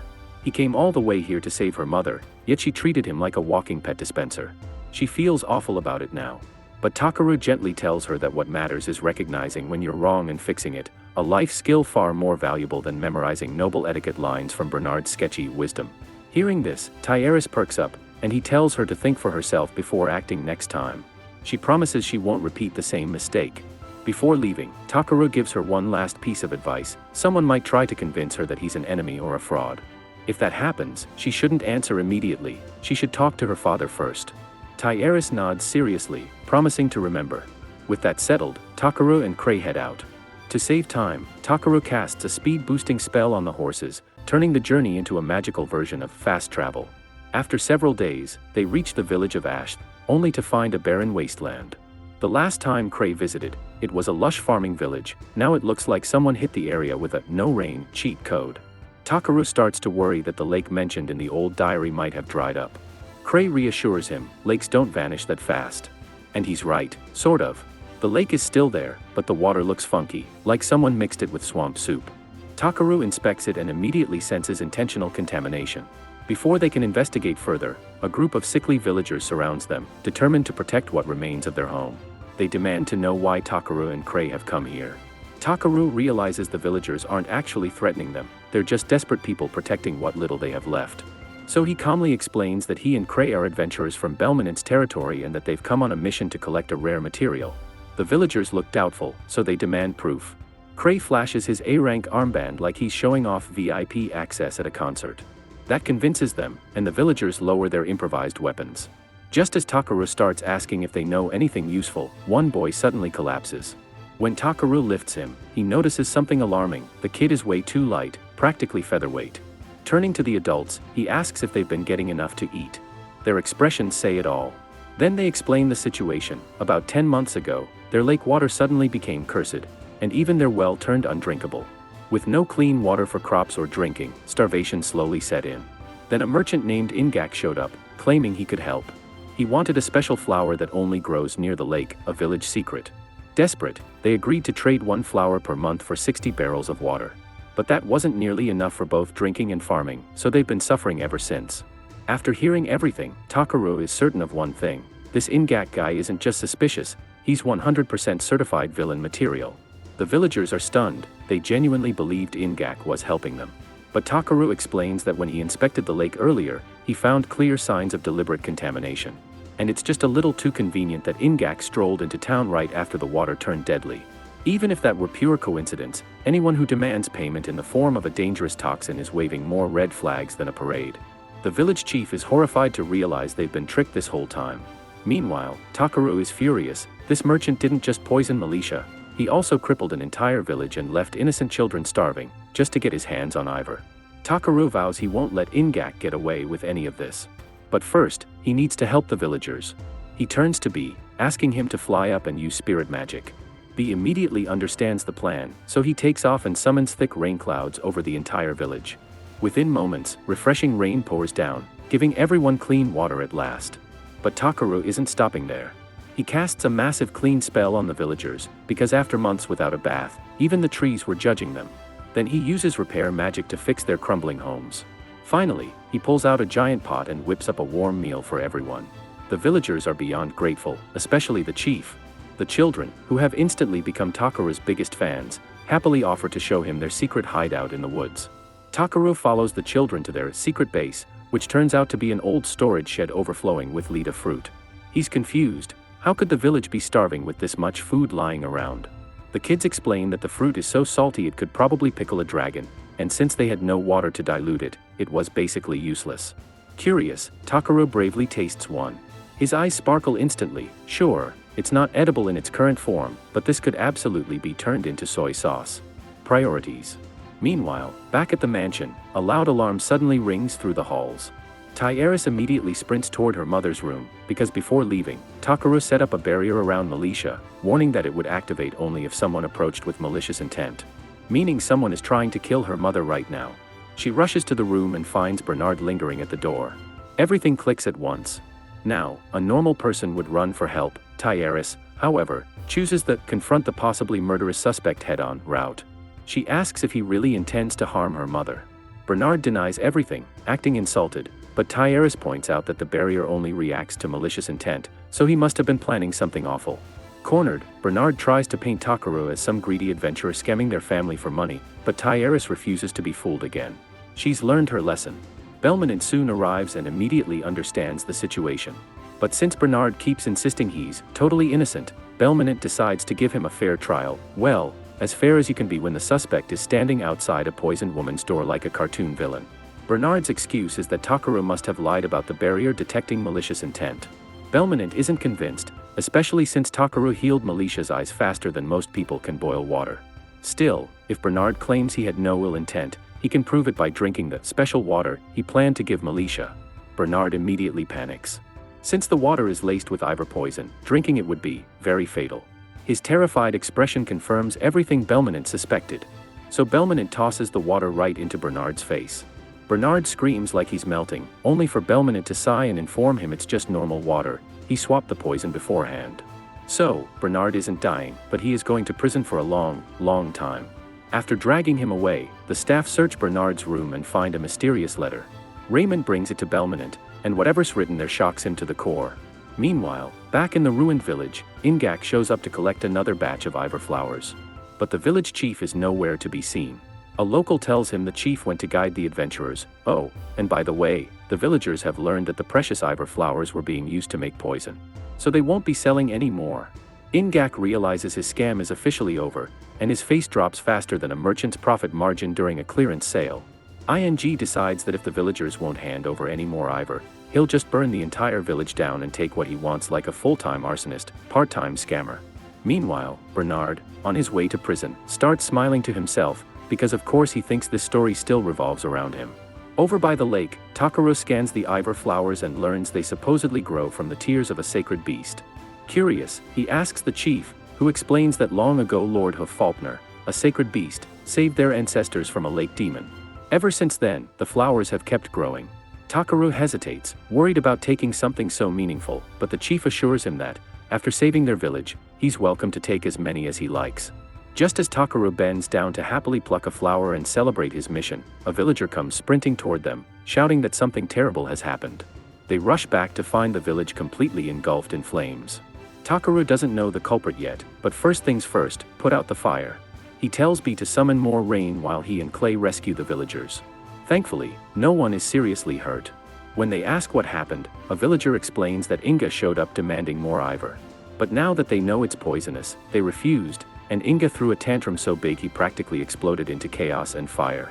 Takaru can't believe he'd stooped this low. Things get even worse. The chief discovers Gonza is missing. An elderly woman claims she saw Inga dragging him away to force him to reveal the location of the Ivor flowers.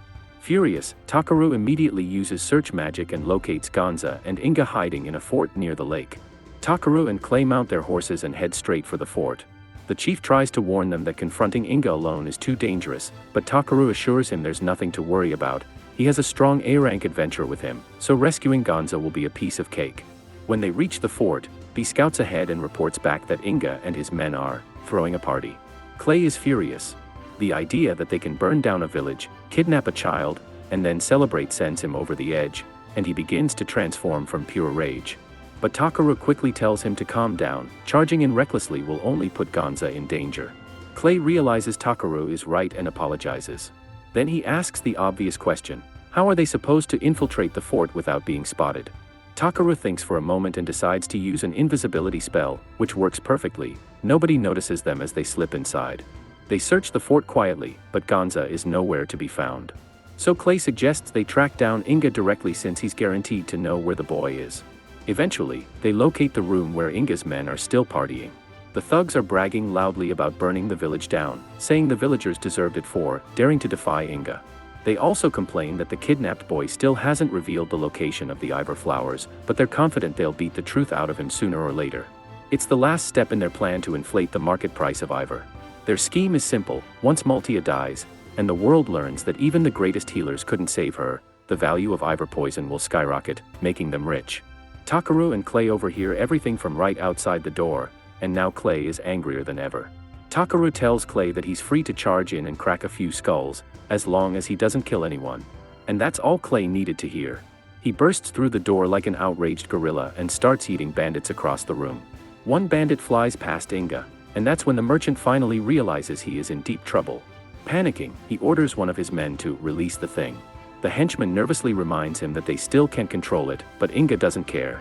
He wants chaos, right now. Meanwhile, still invisible, Takaru strolls up beside Inga and casually asks where the kidnapped kid is. Inga, overwhelmed and not paying attention, accidentally blurts out that Gonza is in the other building. Takaru heads outside and spots the building, but there's a guard blocking the door. No problem, B volunteers. He launches himself straight into the guard with a headbutt so powerful it sends the poor guy through the wall like a cartoon character. Inside, Takaru finds Gonza locked in a cell. He smashes the lock with his bare hand, and the boy nearly bursts into tears of relief. But just as they start heading out, a massive crash shakes the fort. Bandits sprint past them shrieking because a tentacle monster has been unleashed. Takaru squints. Clay definitely didn't have tentacles last time I checked. He stops one of the fleeing bandits to ask what's going on, and the guy screams that it's the lake demon, so they all need to run for their lives. Takaru knows Clay is still in his transformed form, so he should be fine, But depending on the demon's abilities, he might still need backup. He tells Gonza to hop off so he can join the fight, but the kid clings to him like a koala. The boy is terrified, so Takaru decides to bring him along. He sets up a protective barrier around Gonza and sprints toward the chaos. When they reach the main hall, they find Clay locked in combat with the lake demon. And while Takaru expected some terrifying, nightmare-inducing creature, the monster is basically just a giant, oversized animal with attitude. Takaru scans the creature to see what it can do, and the startup screen basically tells him, regenerates instantly, grows poison-tipped tentacles, and exists solely to ruin your day. It also states that the demon was summoned by Inga, who, ironically, is already lying on the floor nearby because the monster smacked him around. Inga begs Takaru to save him, but Takaru doesn't see much point in rescuing a guy who has caused nothing but suffering. Still, he can't let the men die before he faces justice. So when the anemone demon goes in for the finishing blow, Takaru throws up a light barrier around Inga. The impact still knocks him unconscious, but at least he's alive, and unfortunately for him, that means he still gets arrested later. With Inga safely knocked out, Takaru rushes back to Clay, who admits he's having trouble because the monster keeps regenerating every tentacle he slices off. Takaru figures that if the thing keeps regrowing parts, the answer is simple: freeze everything at once. He fires off an ice spell, freezing the tentacles and slowing the monster down. But it isn't enough. So Takaru yells to Clay that the only way to kill it for good is to crush the brain. Clay nods, charges forward, and punches the monster square in the face. It works, but it also makes the creature spaz out violently, launching Takaru straight out of the fort like a rag doll. As he's flung into the air, he manages to toss Gonza upward to be for safety. Unfortunately, he can't throw himself, so he plummets straight into the poisoned lake. Even with all his abilities, swimming in toxic demon soup is a terrible survival plan. His life starts flashing before his eyes, mostly embarrassing moments he'd rather forget, when suddenly he's yanked out of the water by a talking horse. The horse introduces herself as Hafalpner, and Takaru immediately realizes she must be the sacred beast the villagers talked about. Takaru apologizes for falling into the lake, but Hafalpner immediately tells him there's nothing to apologize for. He actually purified her land. She explains that long ago the area was overflowing with stagnant mana, so she used her remaining power to create Iver flowers infused with purification magic to keep everything clean. But after exhausting her strength, she turned into a statue. The Iver flowers would have protected the land forever, until some evil humans with the morals of wet socks came along and poisoned the waters, turning the whole region into a wasteland. But because Takaru absorbed all the toxins, the lake is purified again, and Hafalpner has finally regained her strength. She's genuinely grateful. Takaru, meanwhile, still doesn't understand how falling face first into poison equals purification, but hey, if it helped her, he'll take the compliment. She gently drops him off near the cliff where Clay and Gonza are waiting. They're shocked to see him alive and immediately ask how he survived. When he says, "The lake god saved me," they stare at him like he inhaled too many mana fumes, because they can't see Hafalpner at all. The sacred beast turns to Takaru once more and says she will always come to his aid if he ever needs help. Then she vanishes like a dramatic stage performer. Takaru returns to the village to reunite Gonza with his family before heading back to the mansion. Traveling by horse would take forever, so he decides to try out a new spell he invented. He arranges magic stones in a circle, tells everyone to stand inside, and activates a gate spell, instantly teleporting the whole group home. Very convenient. Slightly terrifying. Once back at the mansion, Takaru synthesizes an antidote using the Iver he collected. After giving it to Militia, her Iver poisoning is completely cured. She still needs time to recover from other symptoms, but the hardest part is over, and Tyeris couldn't be happier. With the main crisis resolved, Takaru heads back to the village to help rebuild the homes destroyed by the fire. While assisting, he proposes an idea to the village chief. Earlier, he found some lettuce fruit that tasted suspiciously like soy sauce. But when he tries to explain the wonders of soy sauce to the villagers, they stare at him like he's speaking ancient dragon dialect. So Takaru prepares a plate of baked potatoes with soy sauce for the village chief to try, and the man absolutely falls in love with it. His proposal is simple. He wants the chief to sell the village's entire stock of LA's fruits, so he can turn them into soy sauce and sell it back in Belkane. If things go well, soy sauce could even become the village's specialty, finally pulling them out of poverty. The chief happily agrees to Takaru's deal. With business wrapped up, Takaru gets ready to head back to Bilam. But before he can take a single step, a bright light flashes in the sky, and Hafalpner appears right in front of him again. This time, Clay also sees her, and he's just as stunned as Takaru. After all, no one expects to casually see a sacred beast on a Tuesday afternoon. Takaru asks Hafalpner why she's here, and she explains that she got bored living by that lake for so many years. Since Takaru seems like an interesting human, which is a polite way of saying chaos magnet, she decides to accompany him on his journey. Then, with the confidence of someone who knows they're the main character, she transforms into a beautiful woman. She proudly announces that Takaru is free to ride her anytime he wants, because she is the greatest steed in the entire world. She can't wait to see what he does next. Takaru, meanwhile, has a sinking feeling that having Hafalpner around is going to turn into a massive headache. Later on, Takaru heads back to the blacksmith with a handful of materials and asks if they're good enough for the special pair of scissors he wants. The blacksmith, still drowning in guilt from the mountain of Ilra Takaru brought him last time, swears he'll craft the perfect pair of scissors, the kind that could probably cut through destiny itself. Takaru happily accepts his enthusiasm and leaves the shop. Outside, he finds Puny waiting for him, along with Grit from the guild. Grit apparently has something important to discuss, so they all head to the guild together. There, Grit explains that a festival is coming up, and one of its events is a gathering contest. He was hoping Takaru would join. Takaru admits the idea sounds interesting, but competitive gathering, not quite his life's ambition. So he asks why Grit bothered coming personally to recruit him. That's when Grit reveals the surprising part. This is actually a personal request from the Lord of Bilim, Lord Belmanent. The contest is held under Belmanent's patronage, and for some mysterious reason, he specifically asked the guild to make sure Takaru participates. Since turning down a lord tends to be bad for one's lifespan, Takaru reluctantly agrees. A few days later, the contest finally begins. All participants gather outside a shop, excited to hear what item they'll be hunting down. They're told that this year's target is something special. In celebration of Lord Belmanent's wife's miraculous recovery, the contestants must bring back wool from the rare 7-colored sheep.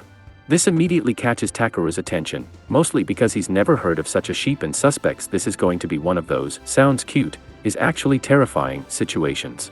There are no restrictions on rank or skill, and the first person to obtain the wool will be crowned the winner. Since teaming up is banned for the contest, everyone has to rely purely on their own gathering skills. If you want transportation, you either rent a horse or squeeze into a shared carriage. Pony is devastated because this means Takaru isn't allowed to ride her, and honestly, she takes it more personally than she should. With teamwork off the table, Greystone asks Takaru what he plans to do, since he could finish the whole thing in 30 minutes using his gate spell. But Takaru, being annoyingly fair, refuses to cheat, even though he technically invented the shortcut. When the star horn sounds, Takaru tells B to wait with the others and immediately sprints off like he's late for a sale. He heads straight to the library, finds out that the rainbow-colored sheep live in the Tokurana Mountains, and rushes there.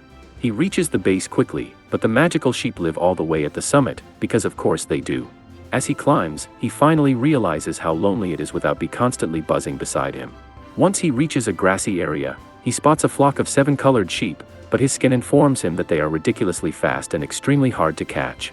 So now, Takaru stands there wondering, what's the best way to nab a rainbow sheep without looking like an idiot? Takaru then realizes something obvious: he only needs the wool, not the whole sheep. So instead of trying to catch the rainbow track stars, he claps loudly to get their attention and politely asks if he can borrow some fur. Surprisingly, the sheep are totally cool with it. They gather around him like he's running a magical barber shop, and he snips a little wool from each one. A short while later, he has everything he needs, and honestly, he's shocked by how easy it was.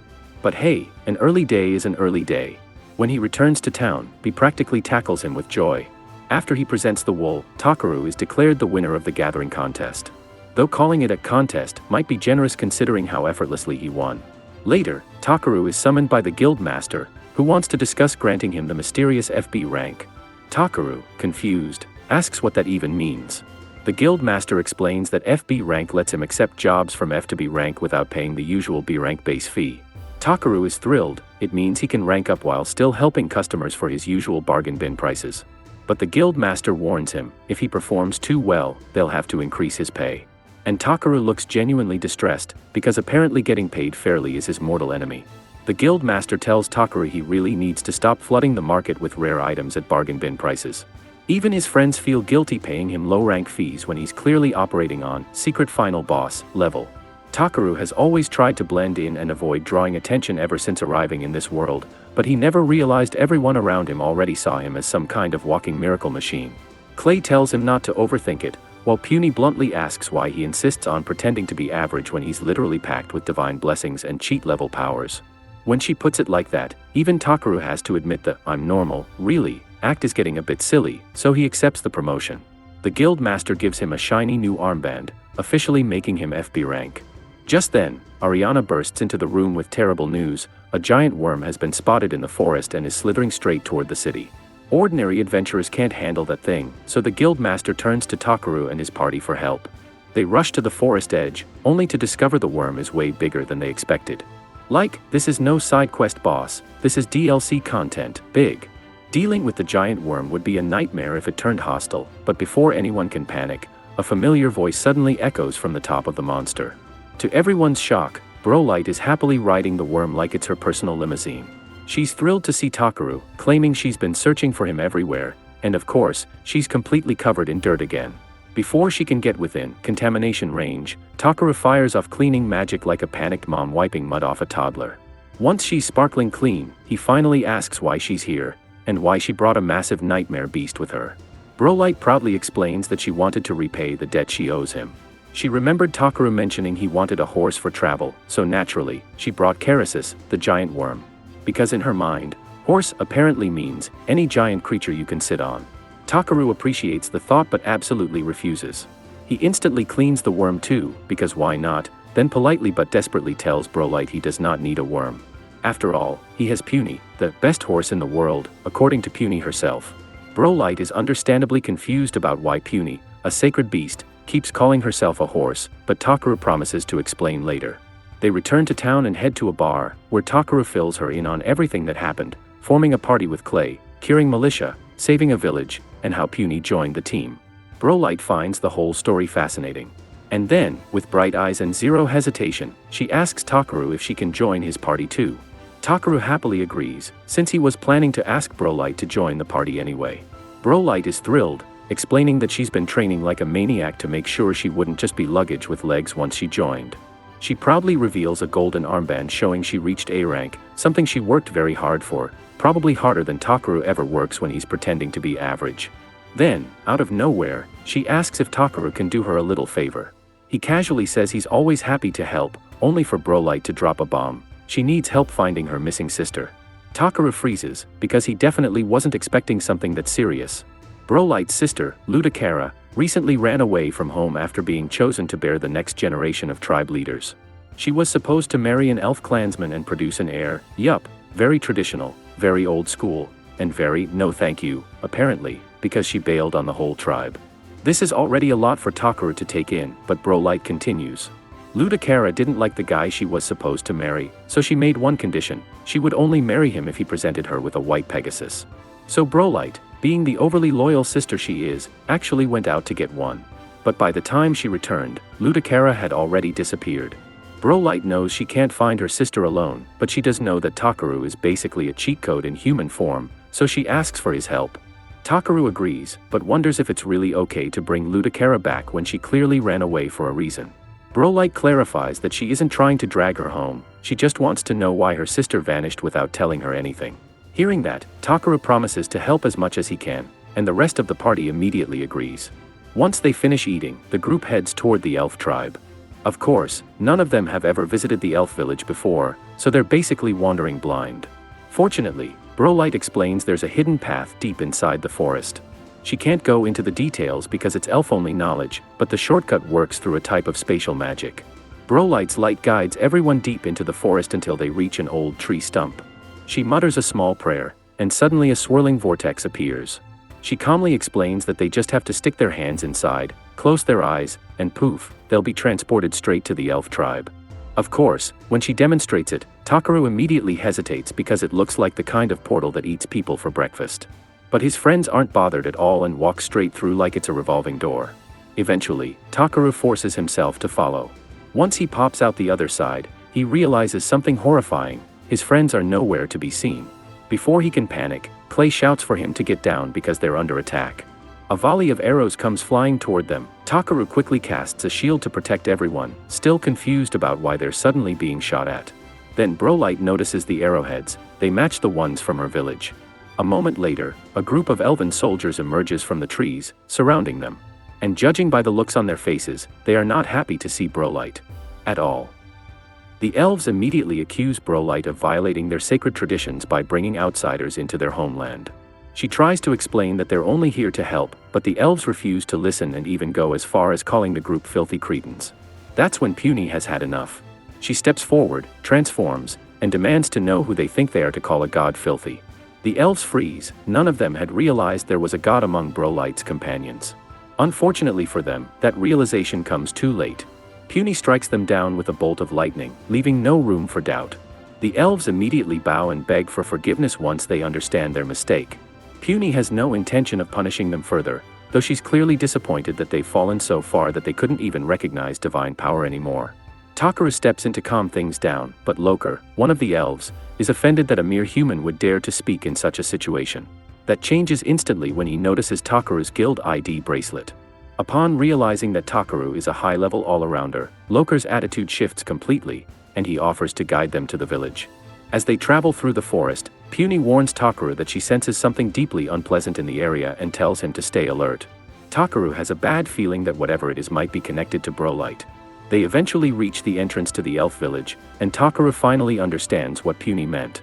The air around the massive tree is thick with mana impurities, making it difficult to breathe. Loker explains that before entering the village, everyone must purify themselves in the nearby lake. However, when purification is mentioned, Takaru casually says he can handle that himself. Loker isn't sure what he means but allows him to proceed.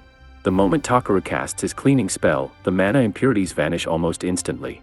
The elves stare in disbelief as the air clears far faster than they ever thought possible.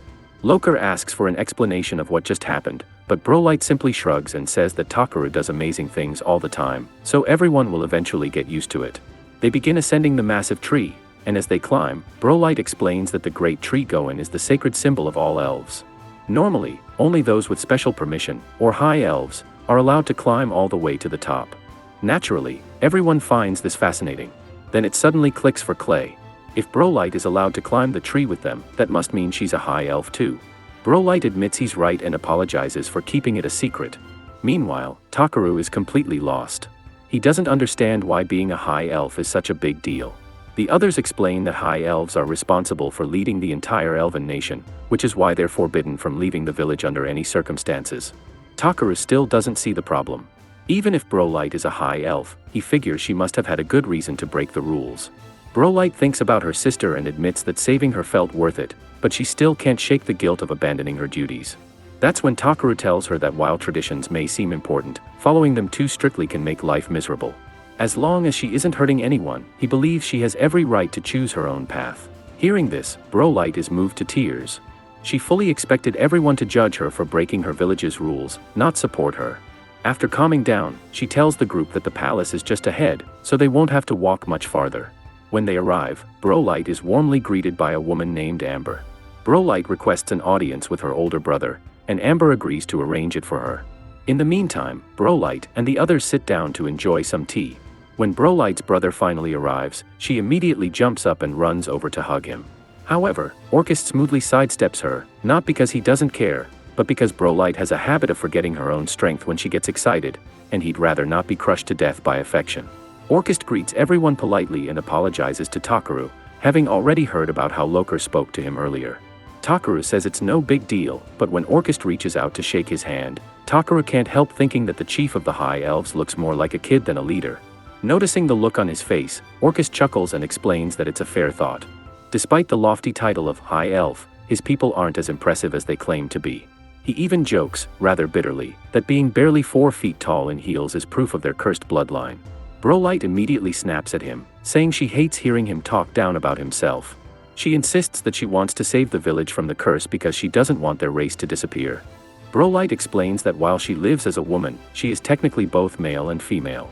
Takaru is visibly confused and asks why everyone else is acting like this is completely normal. Clay explains that while rare, it does happen, so there's no reason to make a fuss about it. In the end, Orcus admits he doesn't have much to offer but warmly invites Takaru and the others to make themselves at home. Takaru thanks them for their hospitality, but before moving on, he asks one last question. He's been curious about why the mana in the village feels unusually dense. Orcus is surprised that Takaru can even sense that and explains that the mana density started increasing about 6 months ago, seemingly out of nowhere. That timing makes Takaru sweat internally. After all, he arrived in this world 6 months ago too. Feeling a bit guilty, he asks Orcus to let him try something.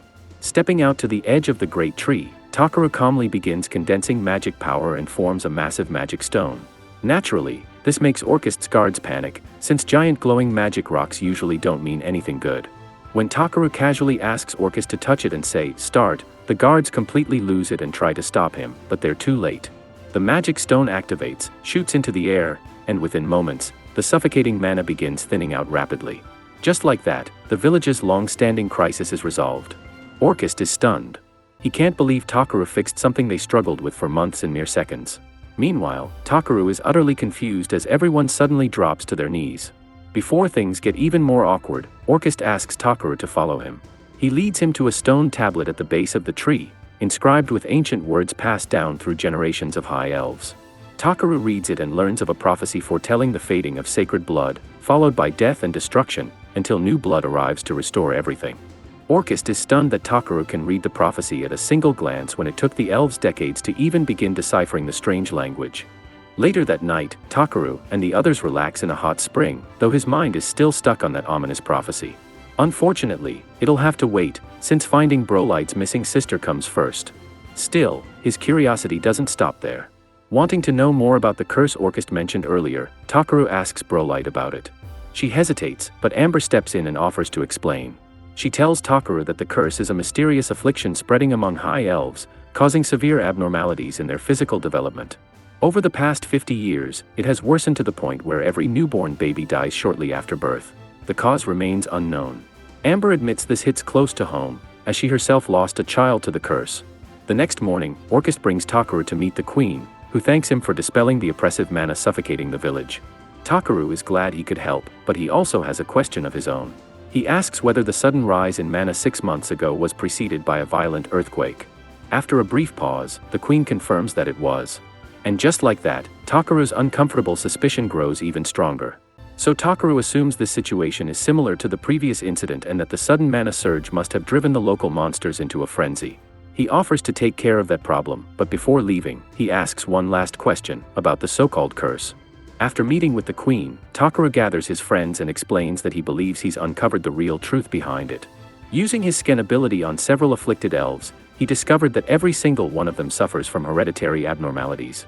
Clay and Brolight are shocked and ask how that could even happen. To confirm his theory, Takeru asks Brolight who Amber had her child with. She answers, rather casually, that Amber married her twin brother. And, well, the problem becomes painfully obvious. The high elves aren't cursed, they're just extremely inbred. Takeru explains that the solution is simple: have children with people who aren't basically a branch away on the family tree. Brolight bursts into tears at the realization that this could finally stop children from being born only to suffer and die. Brolight assures him she can persuade the queen and Orcus to support the reform, but even with royal backing, changing everyone's mindset overnight is still a tall order. That's when Takeru gets an idea. Since Puny is a highly respected god, he asks her to issue a divine decree to force the elves to listen. Unfortunately, Puny refuses outright. She bluntly states that she isn't the god of the elves and frankly doesn't care if they go extinct. Takeru, however, reminds her that gods or not, they're all friends, and when friends are in trouble, you help them. She explains that if they want all the elves to comply, the order has to come from their god, which means they need to find Lelania. Puny, B, and Takeru head out to search for Lelania, but even after flying around the forest for an hour, there's no sign of her. Brolight starts worrying that Lelania might be deliberately avoiding them, which is entirely possible, but Takeru suggests gathering more information before jumping to conclusions. He asks if there's an adventurers guild nearby, and Relai tells him about the Damos Adventurers Guild, one of the most reputable on the continent. They soon arrive at the guild, and Craystone explains that it boasts the highest average adventurer rank around. However, due to its isolation, it's practically a phantom guild. Inside, they're greeted by Sarah, a pink-haired elf and the guild master. She's already heard plenty about Takeru and his party and is thrilled to finally meet them, especially Brolight, which Takeru notices but wisely chooses not to comment on. While Takeru checks in with Craystone, he learns that the quest board is filled with ordinary gathering requests, with nothing about the strange phenomena they're investigating. One quest does catch his eye, though: cat-eared mushrooms. He's never heard of them before. Sarah casually mentions that they taste great raw, but with the dense mana particles in the area, no one has been able to gather them lately. Somehow, that explanation feels both alarming and completely normal at the same time. Craystone thinks it's worth investigating, so Brolight offers to guide them since she's been to the hollow where the mushrooms grow many times before. Sarah is a bit worried and asks Takeru if they're really okay traveling with so little equipment, considering it normally takes 3 days to reach Quito Hollow. The group casually assures her it won't be an issue because, well, they have their own method of transportation. Not long after, they're soaring toward the hollow on Puny's back. Brolight explains that it lies east of here, so they should arrive soon. Sure enough, Takeru spots a massive lake ahead, which confirms they've reached the hollow. However, Puny warns him that the mana density is steadily increasing as they get closer. Not wanting anyone to suffer mana poisoning, Takeru hands out special potions he prepared for situations exactly like this. Preparedness level, unfair. At the entrance, Brolight freezes when she notices several monsters lying unconscious on the ground. Alarmed, she rushes ahead, but after a few steps, she suddenly starts choking and collapses to her knees. Craystone runs in to help and immediately suffers the same fate. That's when Takeru realizes the cause is the extremely dense mana particles, so he quickly casts Clean, purging the area. Thanks to his quick reaction, Craystone and Brolight can breathe again. Still, Puny warns him the dense mana will return soon. Takeru tells Craystone and Brolight to activate the magic items he gave them earlier, forming protective barriers around their bodies. It's now painfully obvious that the monsters collapsed because they couldn't handle the mana concentration, but with mana this thick, even Puny could be affected. Realizing this, he asks her to wait a moment while he hurriedly creates a new magic item just for her. However, Puny says that won't be necessary. She suddenly shrinks down to doll size and cheerfully explains to Takeru that in this form, she's small enough to fit within the barrier's range. The group soon heads into the hollow, where they quickly run into a strange, cockroach-like creature lurking in the darkness. Brolight is confused since she's never seen anything like it before and wonders how it can survive in such dense mana. Unfortunately, curiosity is rewarded with acid spit. She jumps back just in time, realizing these roaches are both aggressive and numerous. while the team could handle a few, more and more keep swarming in. Greystone suggests an immediate retreat because dealing with an endless bug rush is nobody's idea of fun. Takaru could wipe them all out at once, but he doesn't want to accidentally take his friends with them. He asks Brolight if there's an opening nearby, and she points one out ahead. The group rushes in, and once they're inside, Takaru has everyone gather close. With everyone safely grouped, Takaru expands his barrier to fill the entire space, crushing the roaches like oversized crumbs. Problem solved. They sit down to enjoy a warm meal inside the cave. Questionable atmosphere, given the lingering roasted roach scent, but still impressive. Brolight is genuinely happy they can eat warmly even in a place like this, all thanks to Takaru, who casually brushes it off as no big deal. Classic Takaru. Takaru asks Brolight how much farther they need to go, and she explains that they're about halfway to the deepest part of the hollow. Greystone asks if that's where the altar dedicated to Lilania is located, but Brolight shakes her head. The altar down there looks different from the ones used to worship Lilania, and no one in the elf village actually knows what it's for, so they've collectively agreed to ignore it and hope it ignores them back. After finishing their meal, the group presses deeper into the cave. However, both Takaru and Greystone find the silence unsettling. Earlier, the place was crawling with roaches, but now it's eerily empty, which makes Greystone uneasy. They soon reach the deepest chamber and find a massive altar surrounded by enormous cat-eared mushrooms. Greystone is stunned, having never seen mushrooms that big, while Takaru is already mentally drafting recipes. He also notices that the wall behind the altar looks like it collapsed recently, likely due to the earthquake he caused back when he hatched B. At the time, he hadn't realized his actions could have such far-reaching consequences. Just then, Takaru senses a huge surge of mana particles approaching. He knows it's bad, though he can't pinpoint where it's coming from. Everyone shifts into a defensive stance, bracing for an attack. And then it happens, a drop of acid splashes onto Brolight's shoulder. That's when they all realize the problem isn't in front of them. It's above them. Takaru casts a light spell, flooding the cave with brightness. Hanging from the ceiling is a massive slug, slowly descending like a nightmare chandelier. When Takaru scans it, his expression stiffens. The creature is S-rank, coated in lethal poison so potent that even his absurd poison resistance wouldn't fully protect him. He quickly relays this to the others, and everyone sucks in a sharp breath. Greystone explains that long ago, an entire kingdom called Ganaf was wiped out by an S-rank poisonous slug just like this one. Hearing that, Brolight immediately suggests retreating, because surviving sounds better than becoming a historical footnote. But Takaru refuses. Not because he's reckless, well, maybe a little, but because leaving behind those giant, delicious-looking mushrooms would be a tragedy. Plus, running now would get them no closer to finding Lilania. So, naturally, the slug has to die. When Brolight asks how he plans to pull that off, Takaru calmly explains that the slug is weak to fire, B specializes in firepower, Greystone has monstrous strength, and Puny is, well, a god. If anyone can handle this mess, it's them. Realizing he's right, Brolight steels herself and agrees to fight. Before the battle begins, Takaru casts layered shields on everyone, followed by speed and strength buffs, because overkill is the correct amount of kill. B launches the first attack, scorching the slug with roaring flames. The monster retaliates by firing toxic slime, forcing B to pull back. As the slug focuses on the air, Greystone sneaks in for a strike, only to be caught and bound by slime. For a split second, it looks bad, and Takaru starts rushing over. But Greystone just grins and says there's no way something this sticky is enough to stop him. Greystone snaps the slime restraints like they're cheap ribbons and charges in, weapon raised. He hacks off several tentacles, but the slug casually regenerates them, as if mildly inconvenienced. B fires another blazing fireball, yet this time the slug anticipates it and swats her straight out of the air.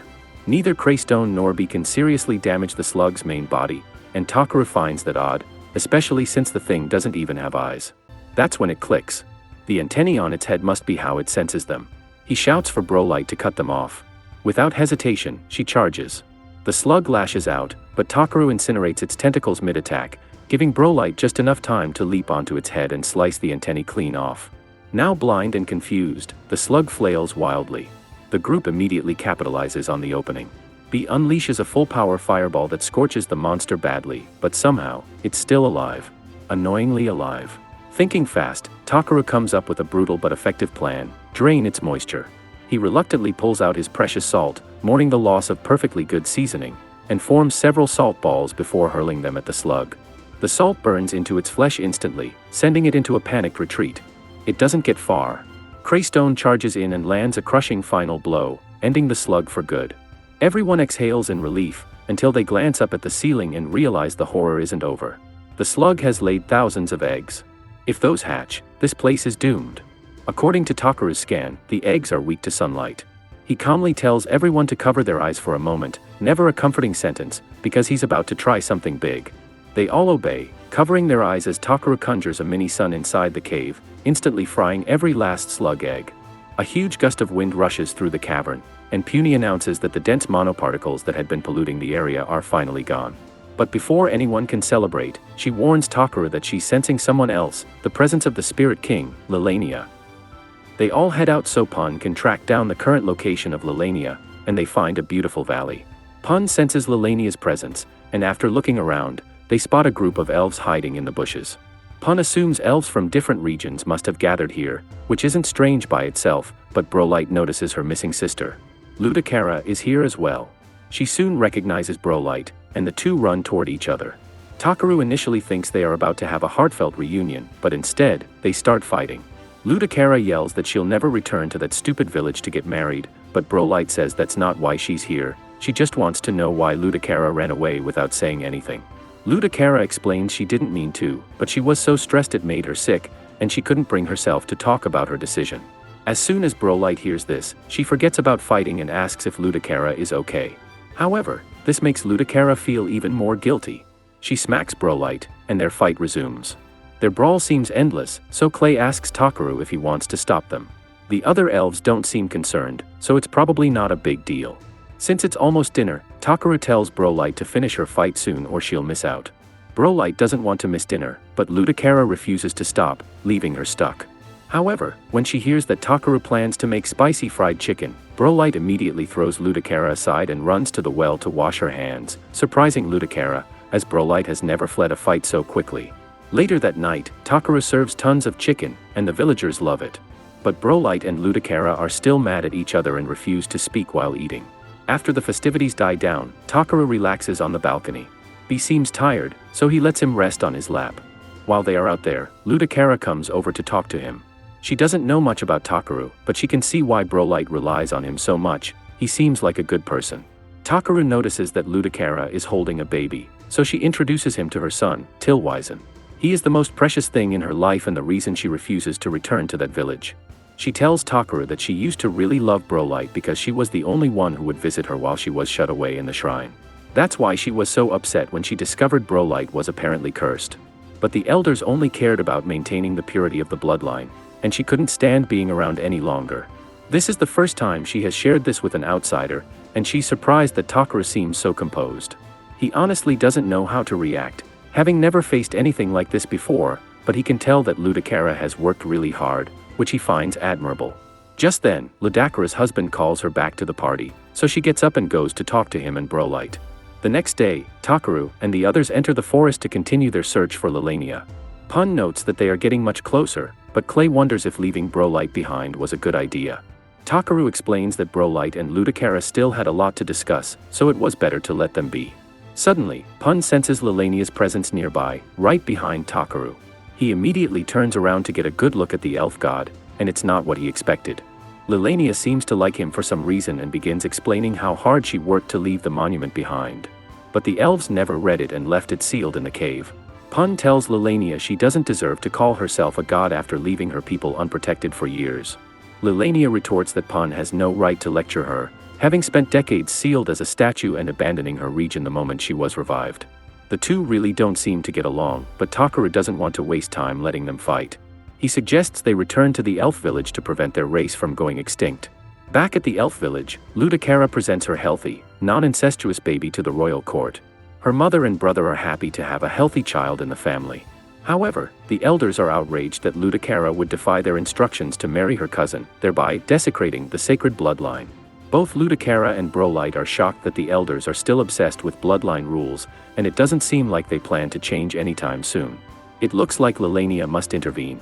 She appears before the elders, calling them fools for letting things get so bad due to their rigid ways. She recalls once telling their ancestors to value kin, but never intended for them to take it this far. If they want their race to survive past this generation, they must abandon the strict rule of maintaining a sacred bloodline. Takeru tells Clay and Pun that it's time to leave, as the situation is now between Lelania and the elders. If all goes well, the elders will eventually understand they need to change their traditions. A few hours later, the royal court meets to discuss the kingdom's future, while Takaru and the others have tea in the next room. After a short while, Takaru announces that he plans to head back to Belkane the next morning. Clay is surprised by how soon he intends to leave and asks what he will do about Brolite. Takaru says there's not much else to do.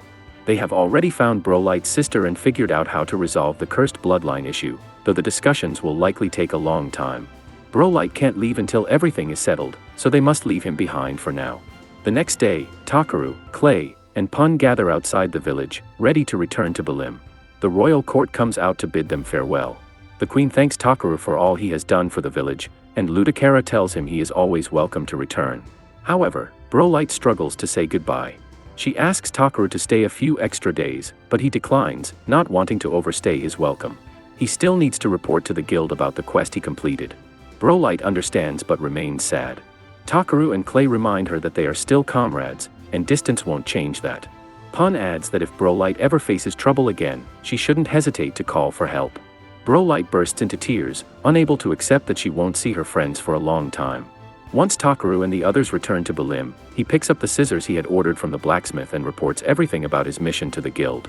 After that, he continues his normal gathering activities for about a month. Meanwhile, back in the elf village, the discussions progress smoothly, and Ludacra's son grows up healthy and strong. Ludicera is glad she gets to spend time with Brolite, but asks if she's truly okay being there instead of with her friends. Brolite says she misses Takaru and the others, but she's already decided to improve her homeland to give them a bright future, and she will see it through to the end. Time passes, and Takaru's party continues their work. Today, they are in a field dealing with a monster. B finishes it off with a fireball, but Takaru is surprised it took so long. Pun tells B his power is still too low to handle an ancient dragon, which offends B, and they start arguing. Takaru tells everyone to calm down, noting that the important thing is they defeated the monster. They also gather some valuable materials, making the mission a success. Clay asks where they should head next. Takaru realizes he hasn't seen the ocean since arriving in this world and wants to go. Clay suggests the Danish port, which sounds ideal, but remembers they still have unfinished guild assignments, so they must stay a bit longer. However, bigger problems appear. In the distance, Takaru spots a giant worm heading their way with Brolite on top, and it smells just as bad as before. Brolite is happy to see everyone again, and Takaru is glad to see her, but asks why she left her family. She explains that her family told her they could handle the discussions themselves, so she was free to see the world, which surprises Takaru. Meanwhile, the god of this world has been observing Takaru's progress and is impressed by everything he has accomplished so far. So, the god decides he will keep an eye on Takaru to see how far he can truly go. He wasn't expecting Brolite to return so soon, but she is still part of their team, and he's happy to have her. Clay tells her that their next destination is the ocean if she wants to come, and Brolite is excited, as she has never seen it before.